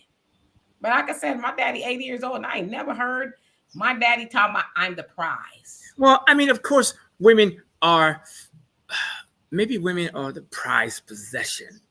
You know what I'm saying? Because we do things for women. Hey, I'm gonna wait before you finish, and I'm gonna try to clean this up as best I can. My other good friend said his father told him, if it wasn't for women having meow, y'all know what I mean? He says, we'd probably kill you.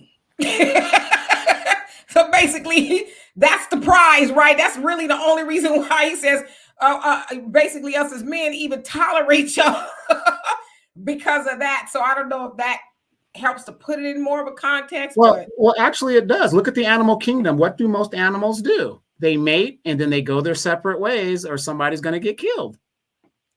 Right. Hey, Monet, how you doing? Angela, you say being single is actually quite nice. There are some people who, they would agree with you. You know what? Walter dresses like that quite a bit. It says going to a business meeting. He hadn't worn suits in a long time, but I guess maybe he's starting to. But that's usually how he gets down. Deacon said, who's teaching is how to love or how to treat each other. Yeah, you're right. And I've been seeing your comments. Nowadays it is, transactional. What you gonna do for me? How much money can I get from you? And all that other stuff. What's so funny is one day, Donovan and I, this is how much we hang out, especially when I was in California. We went to, what was it, a baby shower? It was a baby shower, and it was just two 13-year-old girls. It was really cute. And Donovan liked to mess with everybody. And so he asked them about, they was his cousins. Y'all have some, boyfriends yet in school?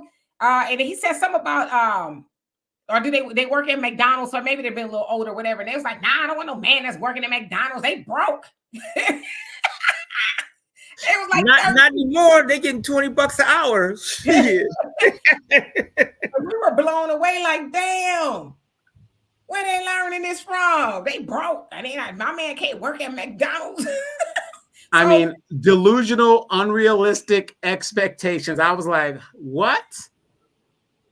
First of all, if you work at McDonald's and you live outside of California in New York and New England, you could probably do okay. And here's what I mean by that. And I always go back to the basics. If you and your sound like Medina, you and your man make $15 an hour, that's $30 an hour times 40.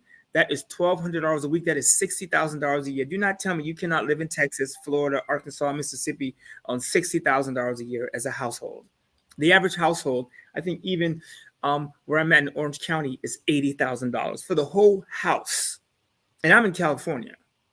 So don't tell me you can't live on $60,000. You can do it. Your house payment is $1,500. Your car payment's $200 each. You're not balling out. Food is $500-$600. You eating like you got some sense. You got some health insurance. You put $400 or $500 away for your retirement. Get some life insurance. It's doable. The problem is people blow too much money. So women talking about, I can't date a man that worked there. Well, if you worked there and he worked there, if you can't live on $5,000 a month, I don't know what to tell you. That's the problem with you. Thunder said, good man is the prize. I don't know why I'm itching. Lord have mercy. A good man is the prize for a woman. You get a protector, the provider, a producer, wisdom, financial support, security. It's his duty and honor to do this for her and be happy to now ask that of a woman. I mean, I'm like that. It is my pleasure to be there for a man. I've never been that type of woman. I ain't cooking for you. Or he come home to a dirty house or nothing like I've never. So it's my pleasure as well. But It needs to go both ways. But I think now go ahead. I have this question for the ladies. Sure. They have said this, and it's been proven. You guys are the most sexually liberated. You guys are equitable in the workforce. You want to go out there and bust your ass, you're more than likely to go do that. And you're doing all these things that you say you want to do, but yet you guys are the most miserable. And I'm not talking about our generation, Dimitri. I'm talking about the younger generation that bought into this BS. Then why is it these women are so miserable with what they've asked for, the freedom to do these things? Why are they so miserable? So you're saying women are sexually liberated now, but why are they miserable? They're sexually liberated. They can work. They can do all these things that they wanted to do. There's nobody holding them. They can leave a marriage whenever they want to. I mean, they're liberated, but yet they are miserable. What is it that you guys want? Again, I would say that's not all women. I know women that, like you just described, and they're happy, you know. So yeah, there's women out there who are miserable. Maybe they're like Tyrese's wife, you know, or ex-wife. She thought it was gonna be all great, you know. She out there single, living, but she thought he was gonna finance it, and it didn't turn out that way. They've been separated for like 3 years or so. I'm sure.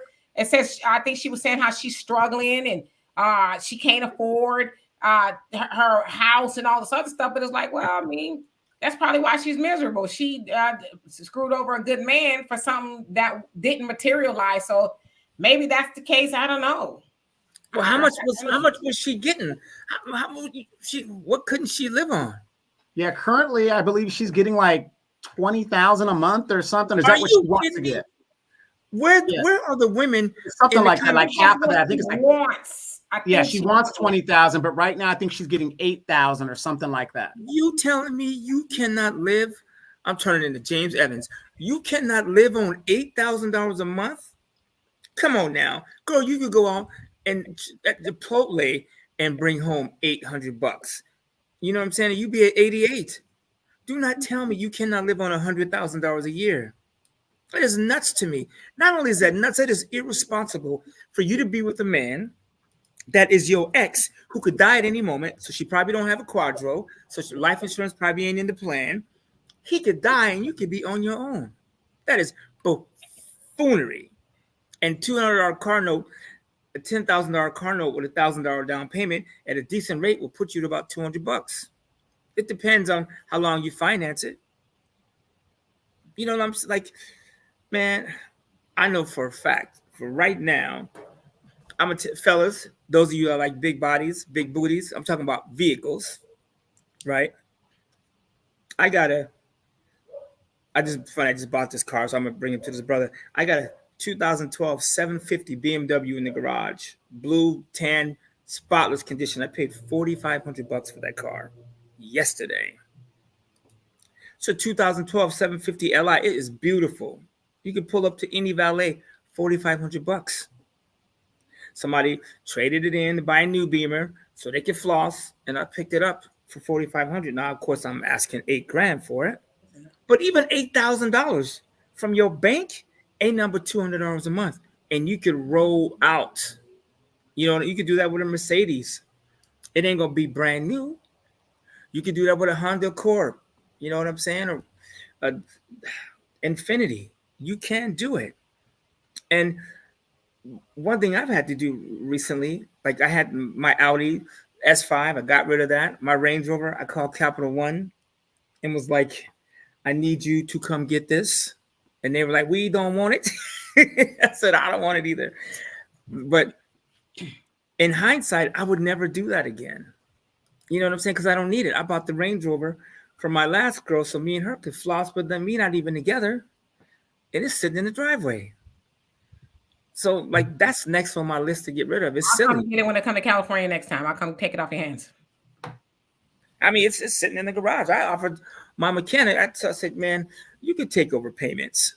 You know what I'm saying? I don't even drive the thing. And it was a stupid decision, but I did it thinking about how I look to my girl. And me and her go out and how I look to other women. Because I don't care what fellas think. If it was up to fellas, I would pull up in a B210. I wouldn't even care. So, and you know what's attractive to real women is security. My husband drives a 10-year-old car, but he saves $1,000 a month in our retirement plan. Or he works his ass off and he's got life insurance, and he comes home and keeps the house in order. And see, for me, that's what's important to me. Like I've never been, and Donovan and Walter tell you, I've never been, and how you doing, Roland? I've never been one of those women that just, he got to be having this and having that and driving this. I'm like, just, have some hustle, a little get up and go. And like you said, we can put what we got together and we can make something of it, because I always say there's men out there that are wealthy. They got nice cars and big houses and they'll buy you anything, but they treat you horribly. And the same thing is true for women. I don't want to make this just about a man because Lord knows, but a man having all that stuff does not make him a good man. There's a lot of good men out there, like you said, that's driving a 10-year-old, 15-year-old car. That's good, right? Good with saving money and know the importance of life insurance and all that other stuff. Because one thing I don't want you to do, sucker, and I do mean that with the most endearment, is up and die and leave me with nothing. Because you don't have a life insurance policy or whatever the case is. And I'm gonna say this to you for the men and women. If y'all need that, these are and because Walter actually talked about this before. If you are seriously trying to be with somebody, like it has to, before you even get in the bed, right? Do you have life insurance? How do you feel about those things? Oh, no, I ain't got no life insurance. That's a bill. Next, sucker. Next. Yep. Don't even give him a hug. Just keep it moving. Yep. Next, because that speaks volumes as to how he feels about like just taking anything seriously. Like we just living for right now. Well, again, what about these people that rather, buy their weed and their vices versus getting insurance and things of that nature? Because there's a lot of people that, hey, I'm smoking weed. I'm teaching my kids how to smoke weed and all this other stuff. And yet people are still dealing with these type of people. Water seeks his own level and so do people.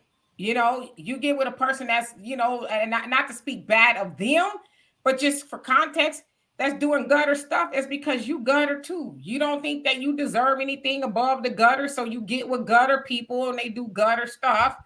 And like I said, I don't sell life insurance. Walter doesn't, or Donovan. I just need to say that because I don't want anybody to think we're trying to sell it, even though you should get it. I've spoken to a copious amount of people who've called for their mama, didn't have a life insurance, so they baby daddy. His mama got life insurance, but how can I get some of it? It's like you can't, because first of all, you shouldn't have opened your legs to a man that don't have life insurance, or you couldn't put one on. You should have never did that in the first place. And that's his mama's life insurance policy that she probably had on him since he was a baby. He up and died, and you think you were privy to it. Why? That's the first thing you should have did before you even gave him a child. Said, hey, we got a life insurance agent coming over. Ain't got to be none expensive. Some just in case you die, and we can send the child to college or whatever the case is. I ain't got to go out there and get with anything swinging because I need somebody up in here to pay the bills, and then they might come in here and abuse me and the child. I have something to see. Those are the conversations we need to have, especially in our big old 50s, because we all in our 50s here, right? And you know what? You're on the right thing. I know I don't want to throw it away, but I think we need to talk about this real quick, because the funny thing is, you guys bring up the insurance, right? I had a friend who at 56 years old wanted to get some insurance. Now, when the insurance people come out, they want to take your blood and all this other stuff. That fool got denied insurance because his health is so bad that they were like, no. I mean, okay, don't get me wrong. They offered him a policy. The policy that he wanted, they weren't going to give it to him. He had to pay a higher premium and all this other stuff. And you guys know insurance better than I do. Why? Well, I can't even ask why is it. But see, we don't know this stuff because we think, I'm going to smoke my weed, do what I got to do my vices, whatever, right? And then that term life insurance that you had, that your mama had, that ran out. Now you're older and you've abused your body. Now they're going to give you the insurance. It's just going to cost you a higher amount of money or whatever the deal is. And then I told him that. I said, well, it's higher, but you should get it. He didn't want to get it. Well, as we always talk about, and Thunder, I'm gonna get y'all, and Deborah said we should do call-ins. I might think about it for the next couple of minutes that we hear, because I believe it or not, I gotta still work once I get off of here. People don't understand, and Walter can speak to this as well.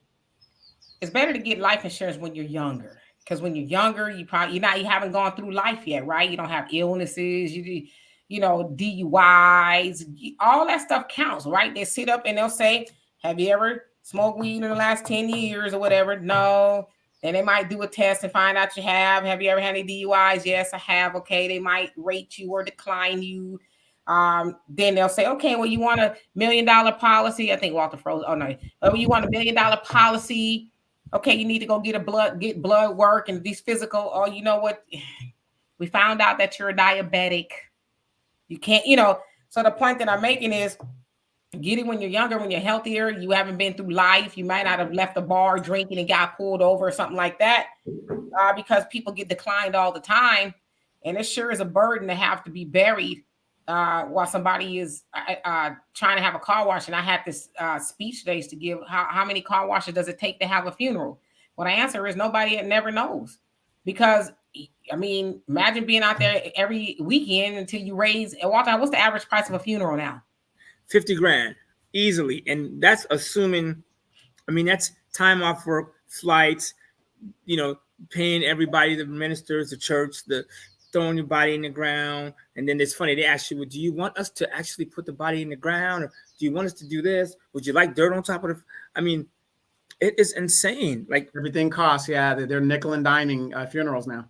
Yeah, we buried my mom, just sitting there having the conversation back and forth with the church and all the chatter about the expenses, and $1,600 to put to open the ground. That's what it was. To close the ground. Yeah, and listen, and for how do I say this? I can't say they were migrants, but the guys who putting the dirt on spoken no English. And I know they wasn't paying those cats $600 each or $500 or whatever it was to cover up that casket. I know they wasn't. There's a lot of money in death to the funeral homes and those things. But me, man, just cremate me. It's cheap. I think it's I don't even know if it's $1,000. They put your body in a box, and I seen it happen up in Riverside, California. They put some boxes out of the back of a white van, and you see the smoke coming out the incinerator.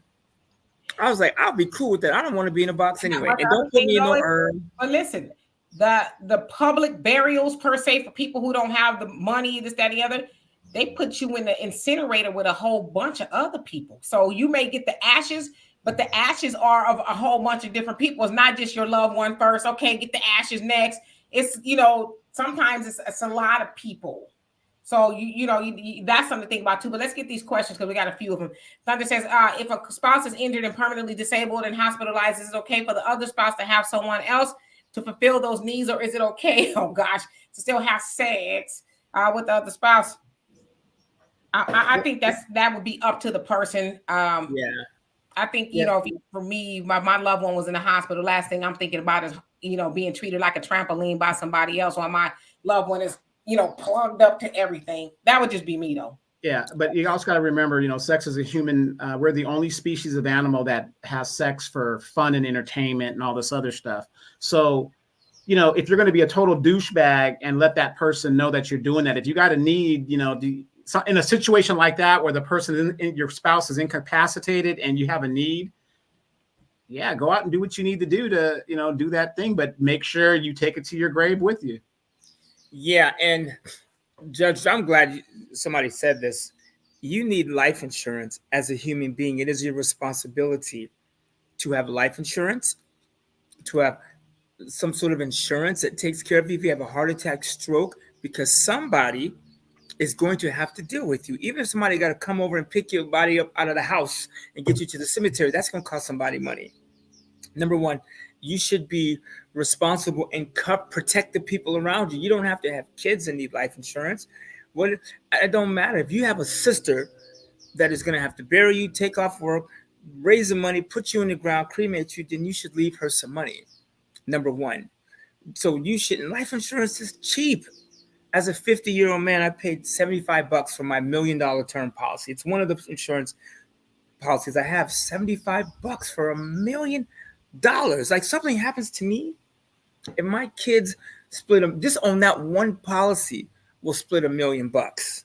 Like, not to mention the living benefits. If I have a heart attack, stroke, that money will pay for my masseuse and my cook and all the people I need in my life to make my life what I'm used to.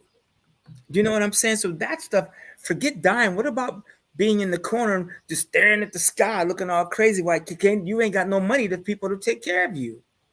You know what I'm saying? So you have to protect the people around you.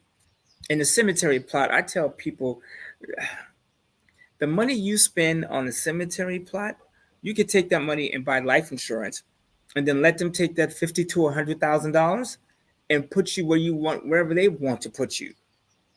Period. Because I don't care where I end up. That's on my kids and their emotions. Once I'm dead, I'm dead. I don't know it. So I'd rather leave that money for them to make the decisions. You know what I'm saying? If you want to leave my body in a cold morgue, I'm dead. I don't care. I could care less. I really don't. I want my kids to be taken care of. Right? And so the burial plots, you know, it's funny, me and Terrell, I guess you're going to be having them on here soon. We talked today, Black people, from what I understand, I think he got this from you, have more insurance than any other race, more insurance policies. Because we were sold this insurance, which I'm sure it had something to do with systematic racism, get these Negroes the burial insurance so they don't leave nothing. Can you imagine if every Black person had a $500,000 policy and passed away? Even Pookie and them over there, he on the corner high, but he left $500,000 to his family. That would help them avoid that corner with some written instructions in the plan. Yep. So, and whole life and term insurance are two different things. You need to have them both. Whole life, the old whole life is trash, but like permanent insurance, cash value, you got to have that because you have that forever and you can build up cash. And the term just allows you to have money as a bridge to, because you can get a bunch of it for a shorter period of time, assuming you can even get insurance, right? Some of us can't get it. Like right now with my diagnosis that I got a few years ago, I could not get life insurance. You know, I have to wait 3 years to be cancer-free to buy more life insurance, right? Or if I had a mental illness, or even if I say I did, I got a lot of friends. One of my friends was like, well, I'm going to say I have PTSD. And I said, even if that's true, the insurance companies, the number one loss for them is mental illness. And not like craziness, but like, you know, some people have real trauma. You know what I'm saying? So if you have PTSD or something from your past, they worry about you walking in and shooting everybody because you said you have that. Like I know people who really have PTSD, and that's not the cat you want to piss off. I can promise you, the house is on fire.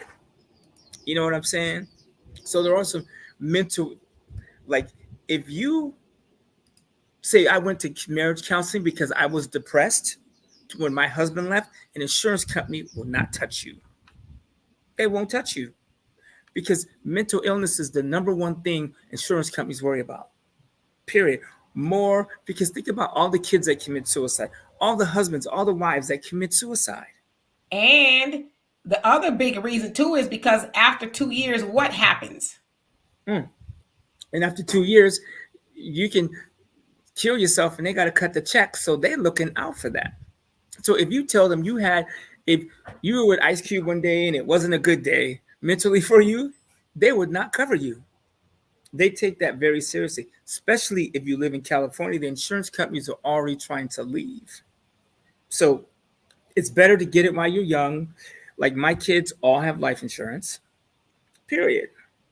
You know what? I think they should have at least $250,000. For most of my kids, I pay for their life insurance. One, it gives me somewhere to put money. Two, if something would have happened to one of my kids, I ain't gonna be trying to function.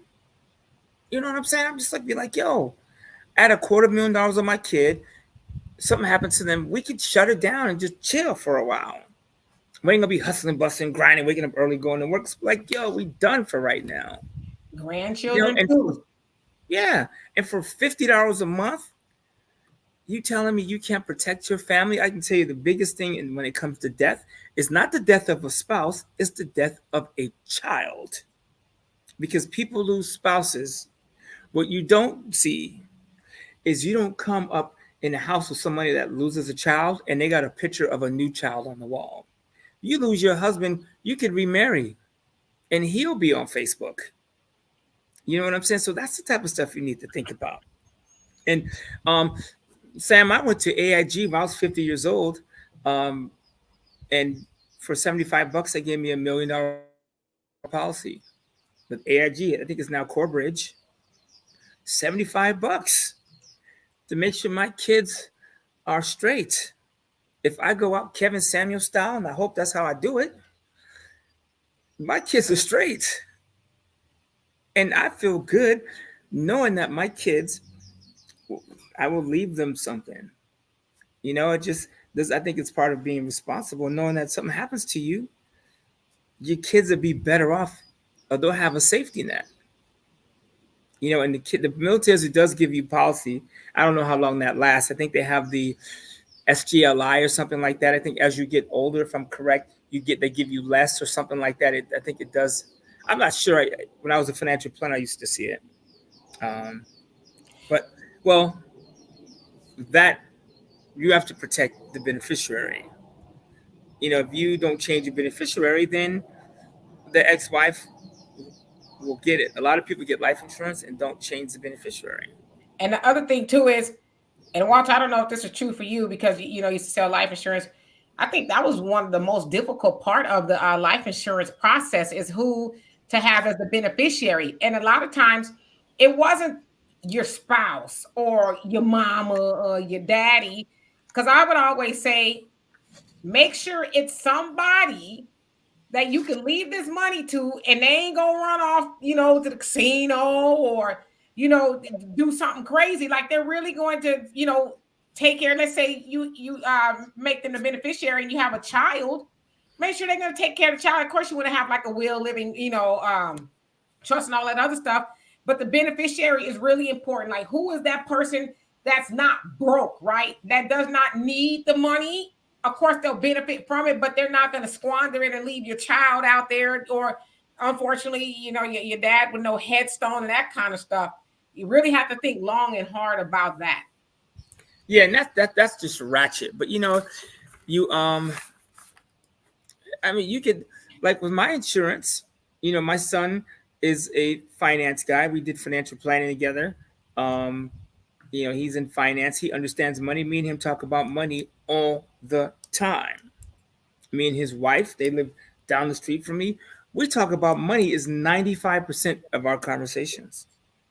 And so if something happens to me, he knows how to give it to the kids, and all 6 of my kids get money. And the conversation me and my kids have when I see them all the time is we talk about money. And my daughter Brittany, who is, super smart, is figuring out a lot of this stuff on her own. She's making her own money now. She's out there getting home late, waking up early, dealing with the kids. I mean, it's like, yo, you know what I'm saying? Like, it's making sense to her that money moves the ball. So something happens to me, and I've made some adjustments too, because now my kids are getting older and they're becoming smarter, and they're all starting to come around. But like, you want to leave the money to somebody that is going to do the right thing. That's a tough conversation to have. Like, sit there and like, okay, who's your beneficiary? And I've seen some couples, when you do their life insurance, they'd be like, oh, it ain't gonna be her, or it ain't gonna be him. Some couples will just not get it versus having that tough conversation. Right. And then somebody come up pushing up some daisies, some doggone wear, and they talking about, oh my God, and we've seen this a lot. And it's funny because you see people talk about GoFundMe is not a life insurance policy. It's like, well, people at this point are just saying it. Because then when somebody up and die, you'd be surprised. People who die or somebody dies, it's like, what you mean you ain't have you didn't have no life insurance?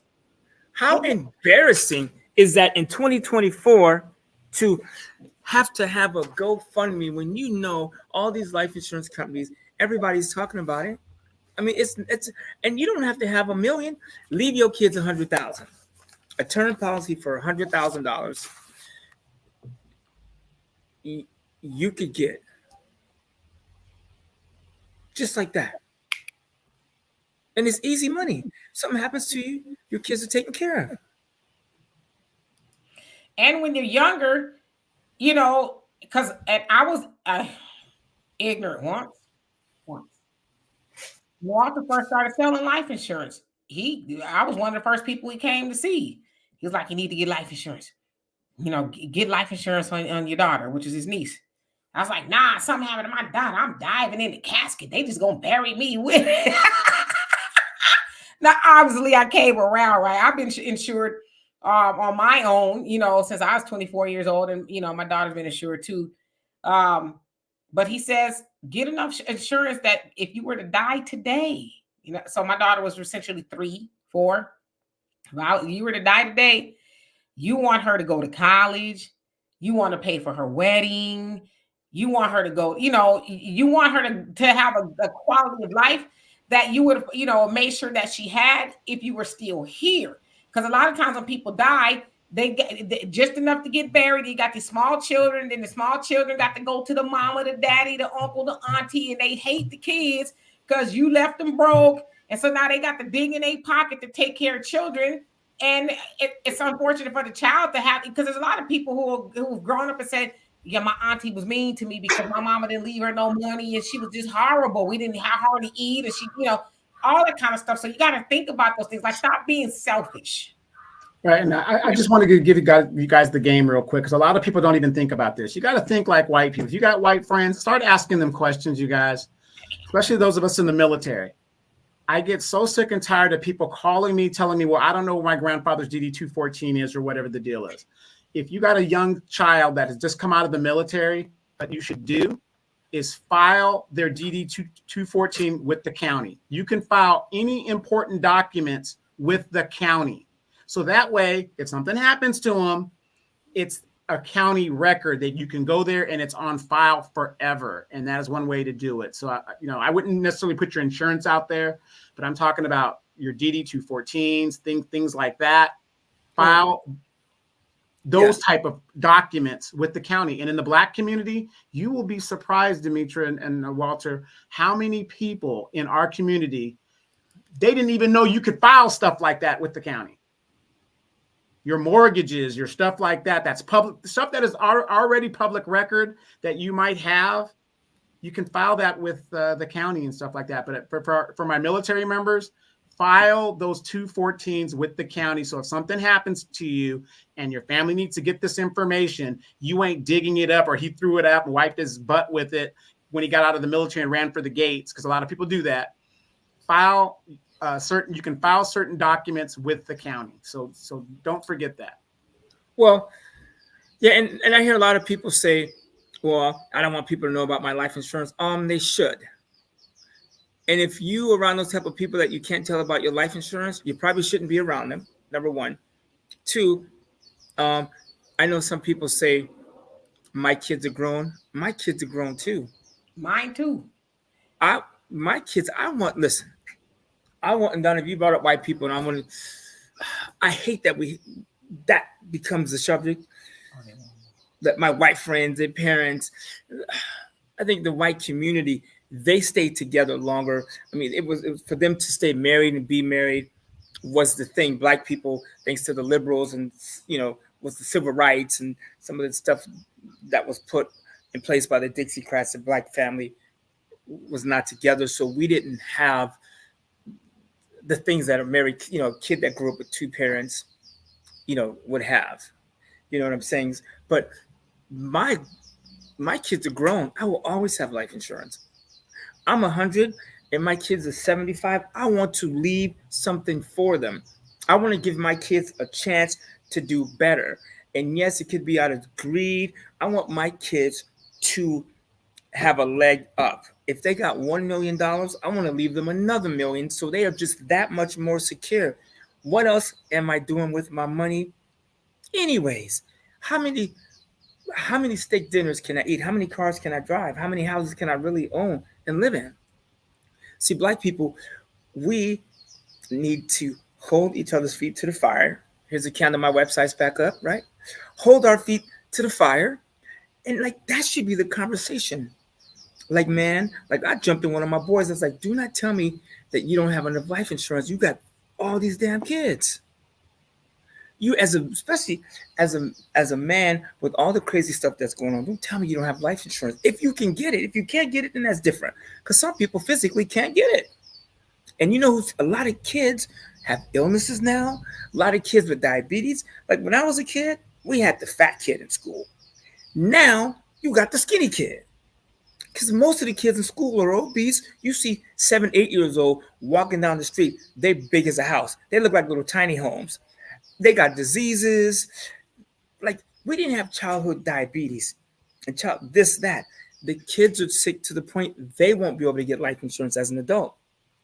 So when you get life insurance on a 3-year-old, you think in the future, especially because of our food and all the stuff, there's no way you shouldn't have life insurance. As soon as the baby come out the womb, pow, you start crying, boom, get him some life insurance. That's what some of the, what's the word I'm going to use, more successful, sophisticated people do. And it's so easy, it's cheap. You got a Range Rover and you don't have life insurance, or you're driving a luxury car and you don't have life insurance for your family, you should maybe reevaluate your car decisions. You know what I'm saying? And so we got to, and you get the insurance, you write it down, you tell your kids, here's what you're getting, next subject. And you don't have to talk about the life insurance. Me and my kids don't talk about my life insurance unless sometimes I do joke about it. You know, they'll say, well, Dad, what if something happens to you? You know, when they found out I had cancer, and I was like, you know what? The coolest thing about being dead is you don't know it. And y'all will be straight. You'll have life insurance. Y'all will be straight. So let's talk about something else. You know what I'm saying? But the fact that I have life insurance makes, you know, the thought of me passing away, if that was going to be the case, puts me at rest. A lot of people worry about death because their stuff is not in order. If your kids are straight, and like if I died tonight, I went out Kevin Samuel style, and I passed away, my kids, that's how I want to go. I don't know how he went. I heard he went out, and I have this new coconut candle where you can pour on each other and use it as a lubricant. It is off the hook. It's called Ula. And you're gonna mess around and spill some on the floor and slip and bump your head. No, you gotta be careful with the coconut oil candle. But if I go out, they're taken care of. You know what I'm saying? That puts you at peace. I really think that's why people are afraid of death, because the stuff's not in order. You know, there's things you haven't said to your kids, conversations you haven't had that you need to have, especially when it comes to money. I hear Black people say, well, we never talked about that as a kid. Or, you know, Black people, we scared.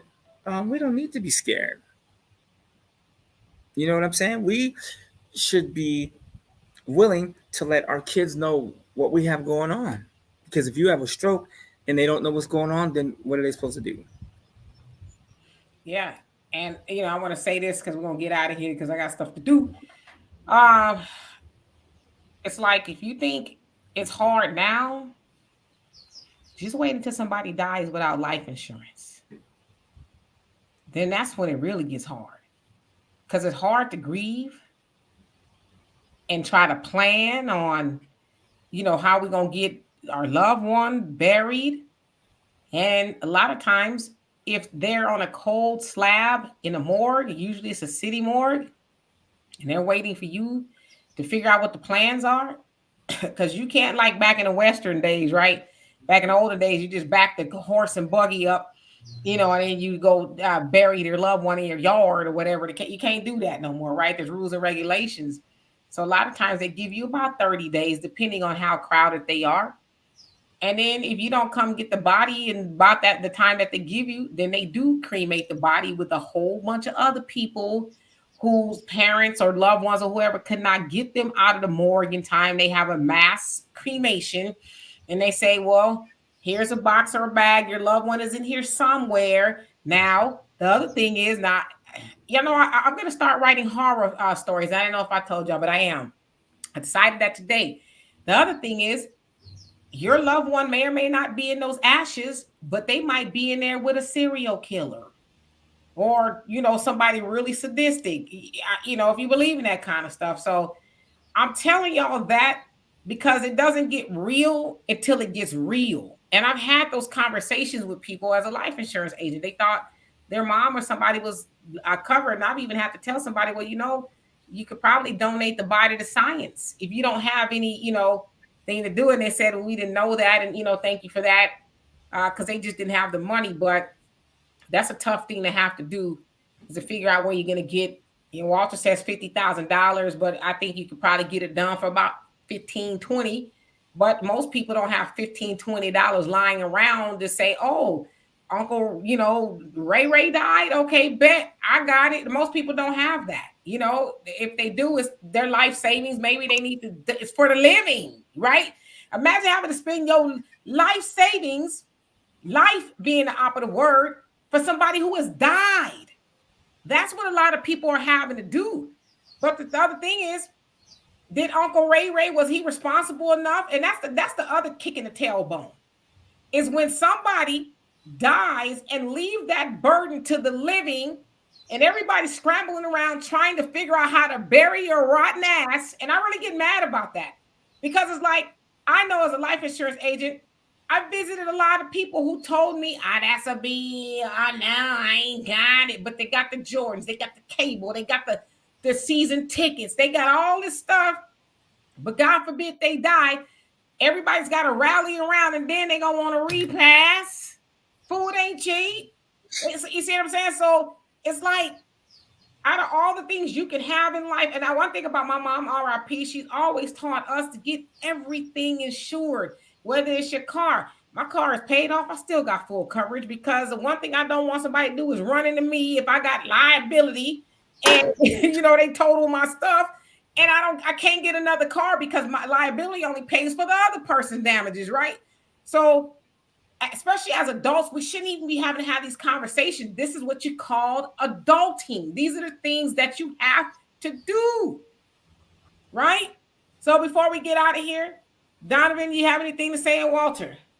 Again, like I said, a lot of people, especially in our community, we don't talk to our white folks enough. We're talking about filing these documents. Another good reason by filing, even if your loved one is already passed. Hold on. I'm not in insurance. I used to be in insurance. Not to mean to cut you off, Don. I just want to make this clear. I don't sell insurance. I don't have the ability. I'm not licensed, but I'm passionate about it, because I know that I've been asked more times than I should have been, can you help me bury my loved one? Because we didn't have insurance.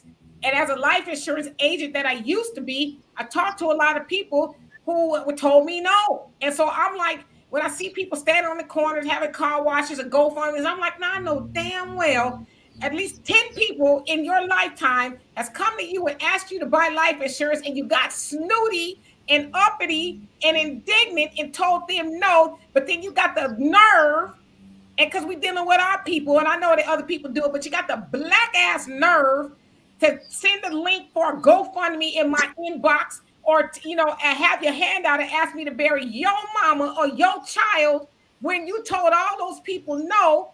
But yet now it's my responsibility to help bury your loved one. I got life insurance. My daughter's got life insurance, and when I have grandchildren, not that I'm gonna have them, when she has them, they gonna have life insurance too. Because I'm not gonna be that one having to get all my friends together, because I only got about 3 of them. Talking about we need to have a bake sale. Y'all ready for a car wash? Ain't gonna be me. So don't let it be you.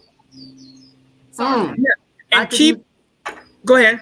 Yeah, I could use that same argument when it comes to these women on Section 8. I have my house. Why can't you have your own house? But anyway, that's another story. We was doing good. Yeah. See, Donovan about to get canceled. Yeah. And if you own Section 8, that's our house. That's not your house. Exactly. That's the people's house. But, let me just finish this real quick. When it comes to filing these documents, right now, the biggest thing right now is reparations. Even if you have a loved one, especially if they were in the military, World War II, Korea, whatever, you got, and they're long gone. These loved ones have long passed. Vietnam guys, long passed. You could get that 214 and file it. Now you're saying, well, what does it matter? The guy's passed, right? How the hell do you think the Japanese got reparations? How do you think the Israelis in America got reparations? They have these documents that are filed that goes back to wherever. And so for us, that's what we have to do. When the time comes, this reparation talk comes, and they say, well, how can you prove your lineage of a slave? Well, here's my grandfather's, here's my dad's 214, here's my mom's birth certificate, here's whatever. Black people, we move, right? Yeah, where you're at, you have a birth certificate there. That's great.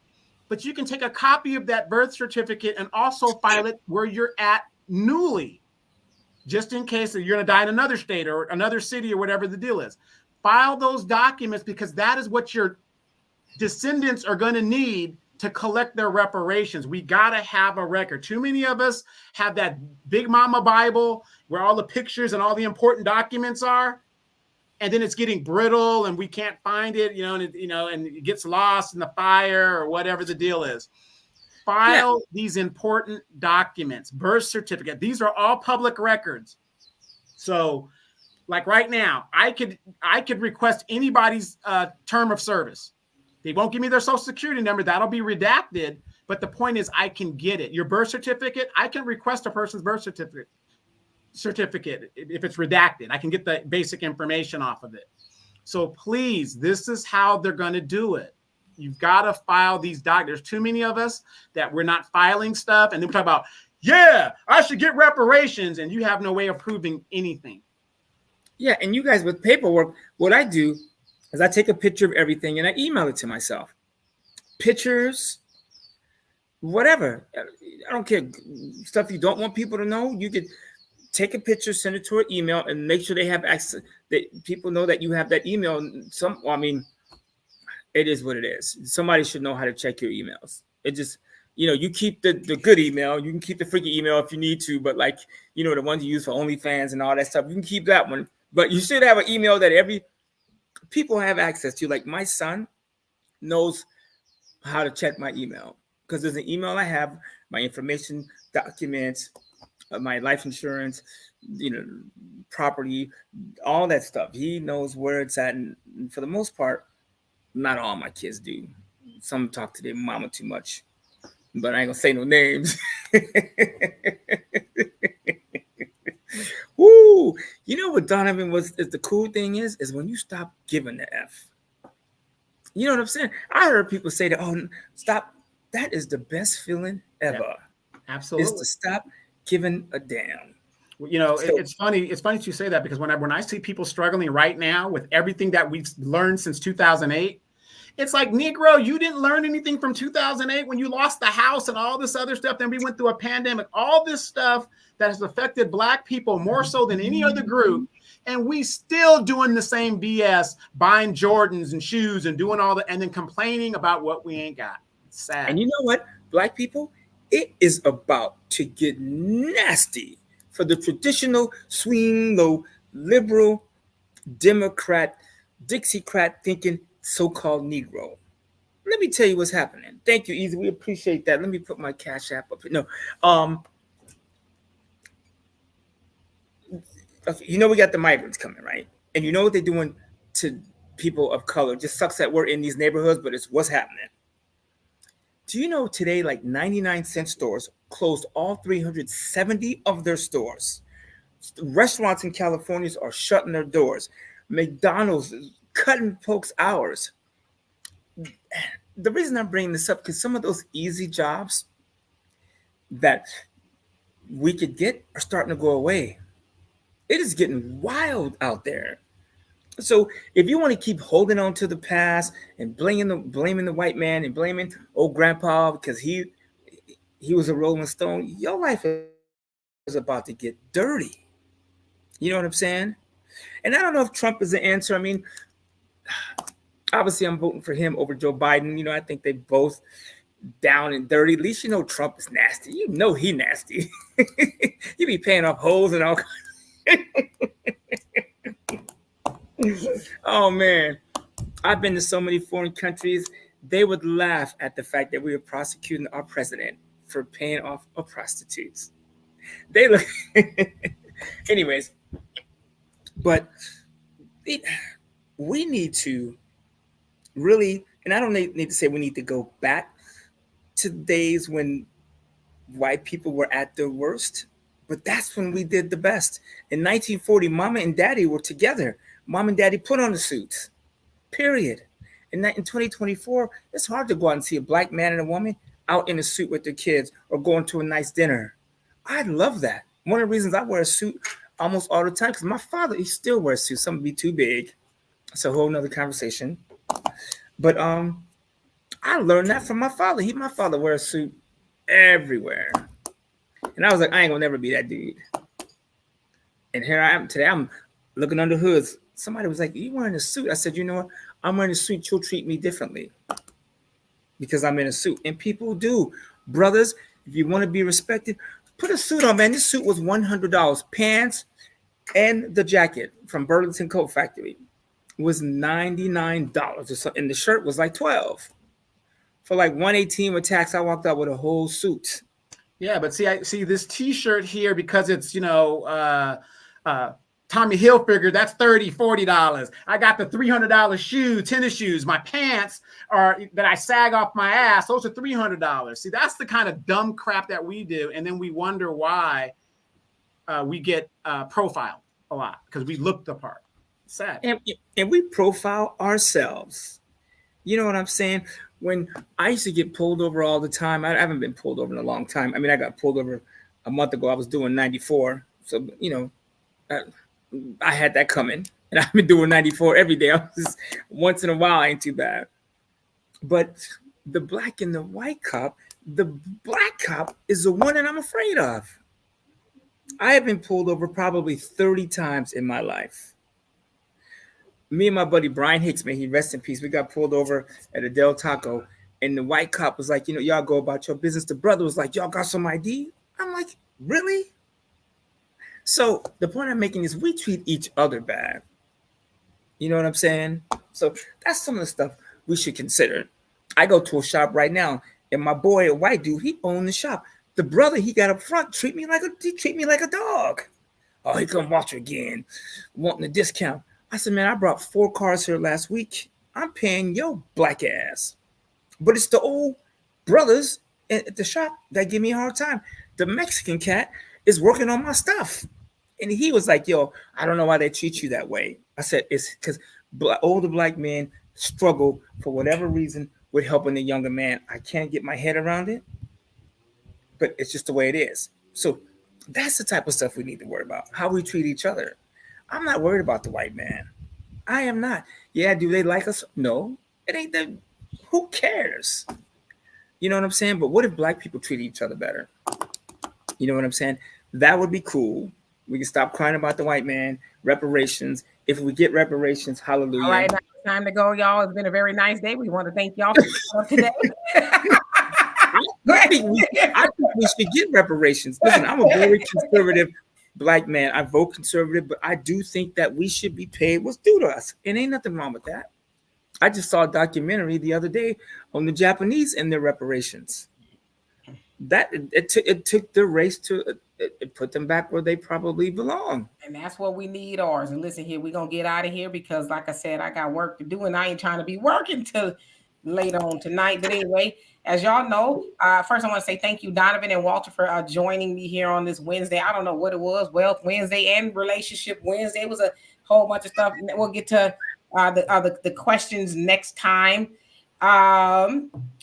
Yes, so I won't be, you know what, just for the sake of because my daughter made these questions, I'll never hear the end of it.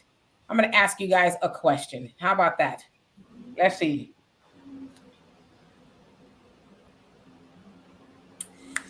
What's your favorite childhood commercial? Walter, really quick.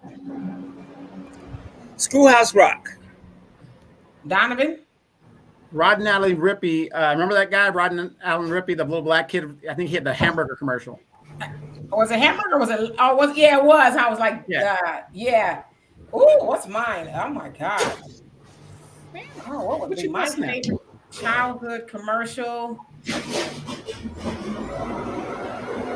In the background all together. I got you. My favorite childhood commercial. Oh my god. I could bring home the bacon, fry it up in the pan. That was the Anjali, the Anjali, huh? What'd you say, Walter? Oh, you dating yourself? Yeah, I do remember that. I'm trying to think of what product that was from. That was a perfume commercial. I think Anjali is the name of it. Yeah, I remember seeing it. You know, she was like, I can do all this stuff, but but she says, but I'm a woman, but Anjali.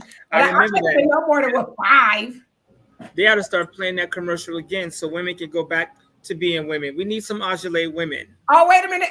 My daughter texted me one. It's so funny. She never heard of this. Now, Donovan, I know you know, and I know Walter know. If you need another car, how'd it go? The hook is pussy cow, pussy cow, pussy cow. Oh, you talking about the car dealer? And listen, go see Cal. Yeah, Cal Worthington. Cal Worthington. Right. It'd be a gorilla, it'd be a tiger, it'd be a panther. Yeah. And a hippo. She said, what's a pussy cow? I said, I don't think we ever knew.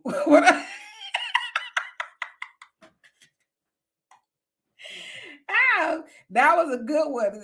Cal Worthington and his dog Spot. Yes, indeed. All right, let me see some of y'all what y'all saying before we get out of here. Jeanette. Yeah, I'm talking about some damn Anjali because that's what my 5-year-old self heard. Say McDonald's Double Dutch commercial. Yep, that was a good one. I'm just a bill on capital. Remember the Double Mint Twins? Yep, oh yeah, that was Schoolhouse Rock, which I just started watching again. My girlfriend's kid. I'm having her watch Schoolhouse Rock. Man, we had it made. You know how we do, right? The commercial was it a Wendy's commercial? The old lady said, "Where's the beef?" And of course, you know we had to be indignant. What came after "Where's the beef"? What do we say? Well, I don't know. Between your teeth. Oh, that's what that means. I never put that together. That's nasty. I mean, I don't know if they were trying to be nasty, but that's what usually came up. Yes, I'm falling and I can't get up. I was like a teenager when that one came out. But yes, Mikey likes it. Yep, life. Mikey eats That's anything. Funny. Yes, Cal Worthington and his dog Spot. Give me Whatever a break. happened to calls the number? Miss Cleo.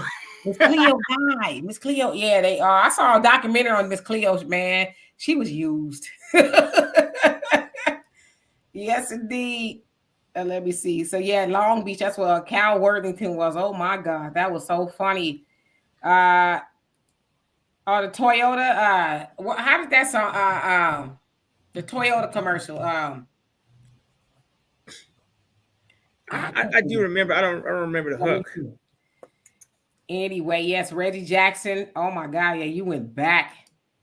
Oh, that's an old commercial. Sure did. Anyway, we're going to get out of here. Love and appreciate every last one of y'all. We will not be here on Sunday because I will be out of town as it is my birthday weekend. Finally be 53. Donovan, he is going to travel to his late grandfather's headed to Louisiana. Louisiana. Down Yes, indeed.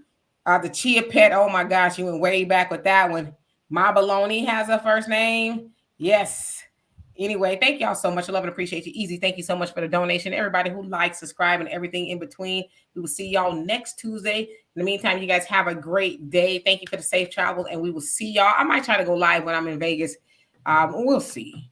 We'll see. Anyway, y'all have a great day. Peace. Peace.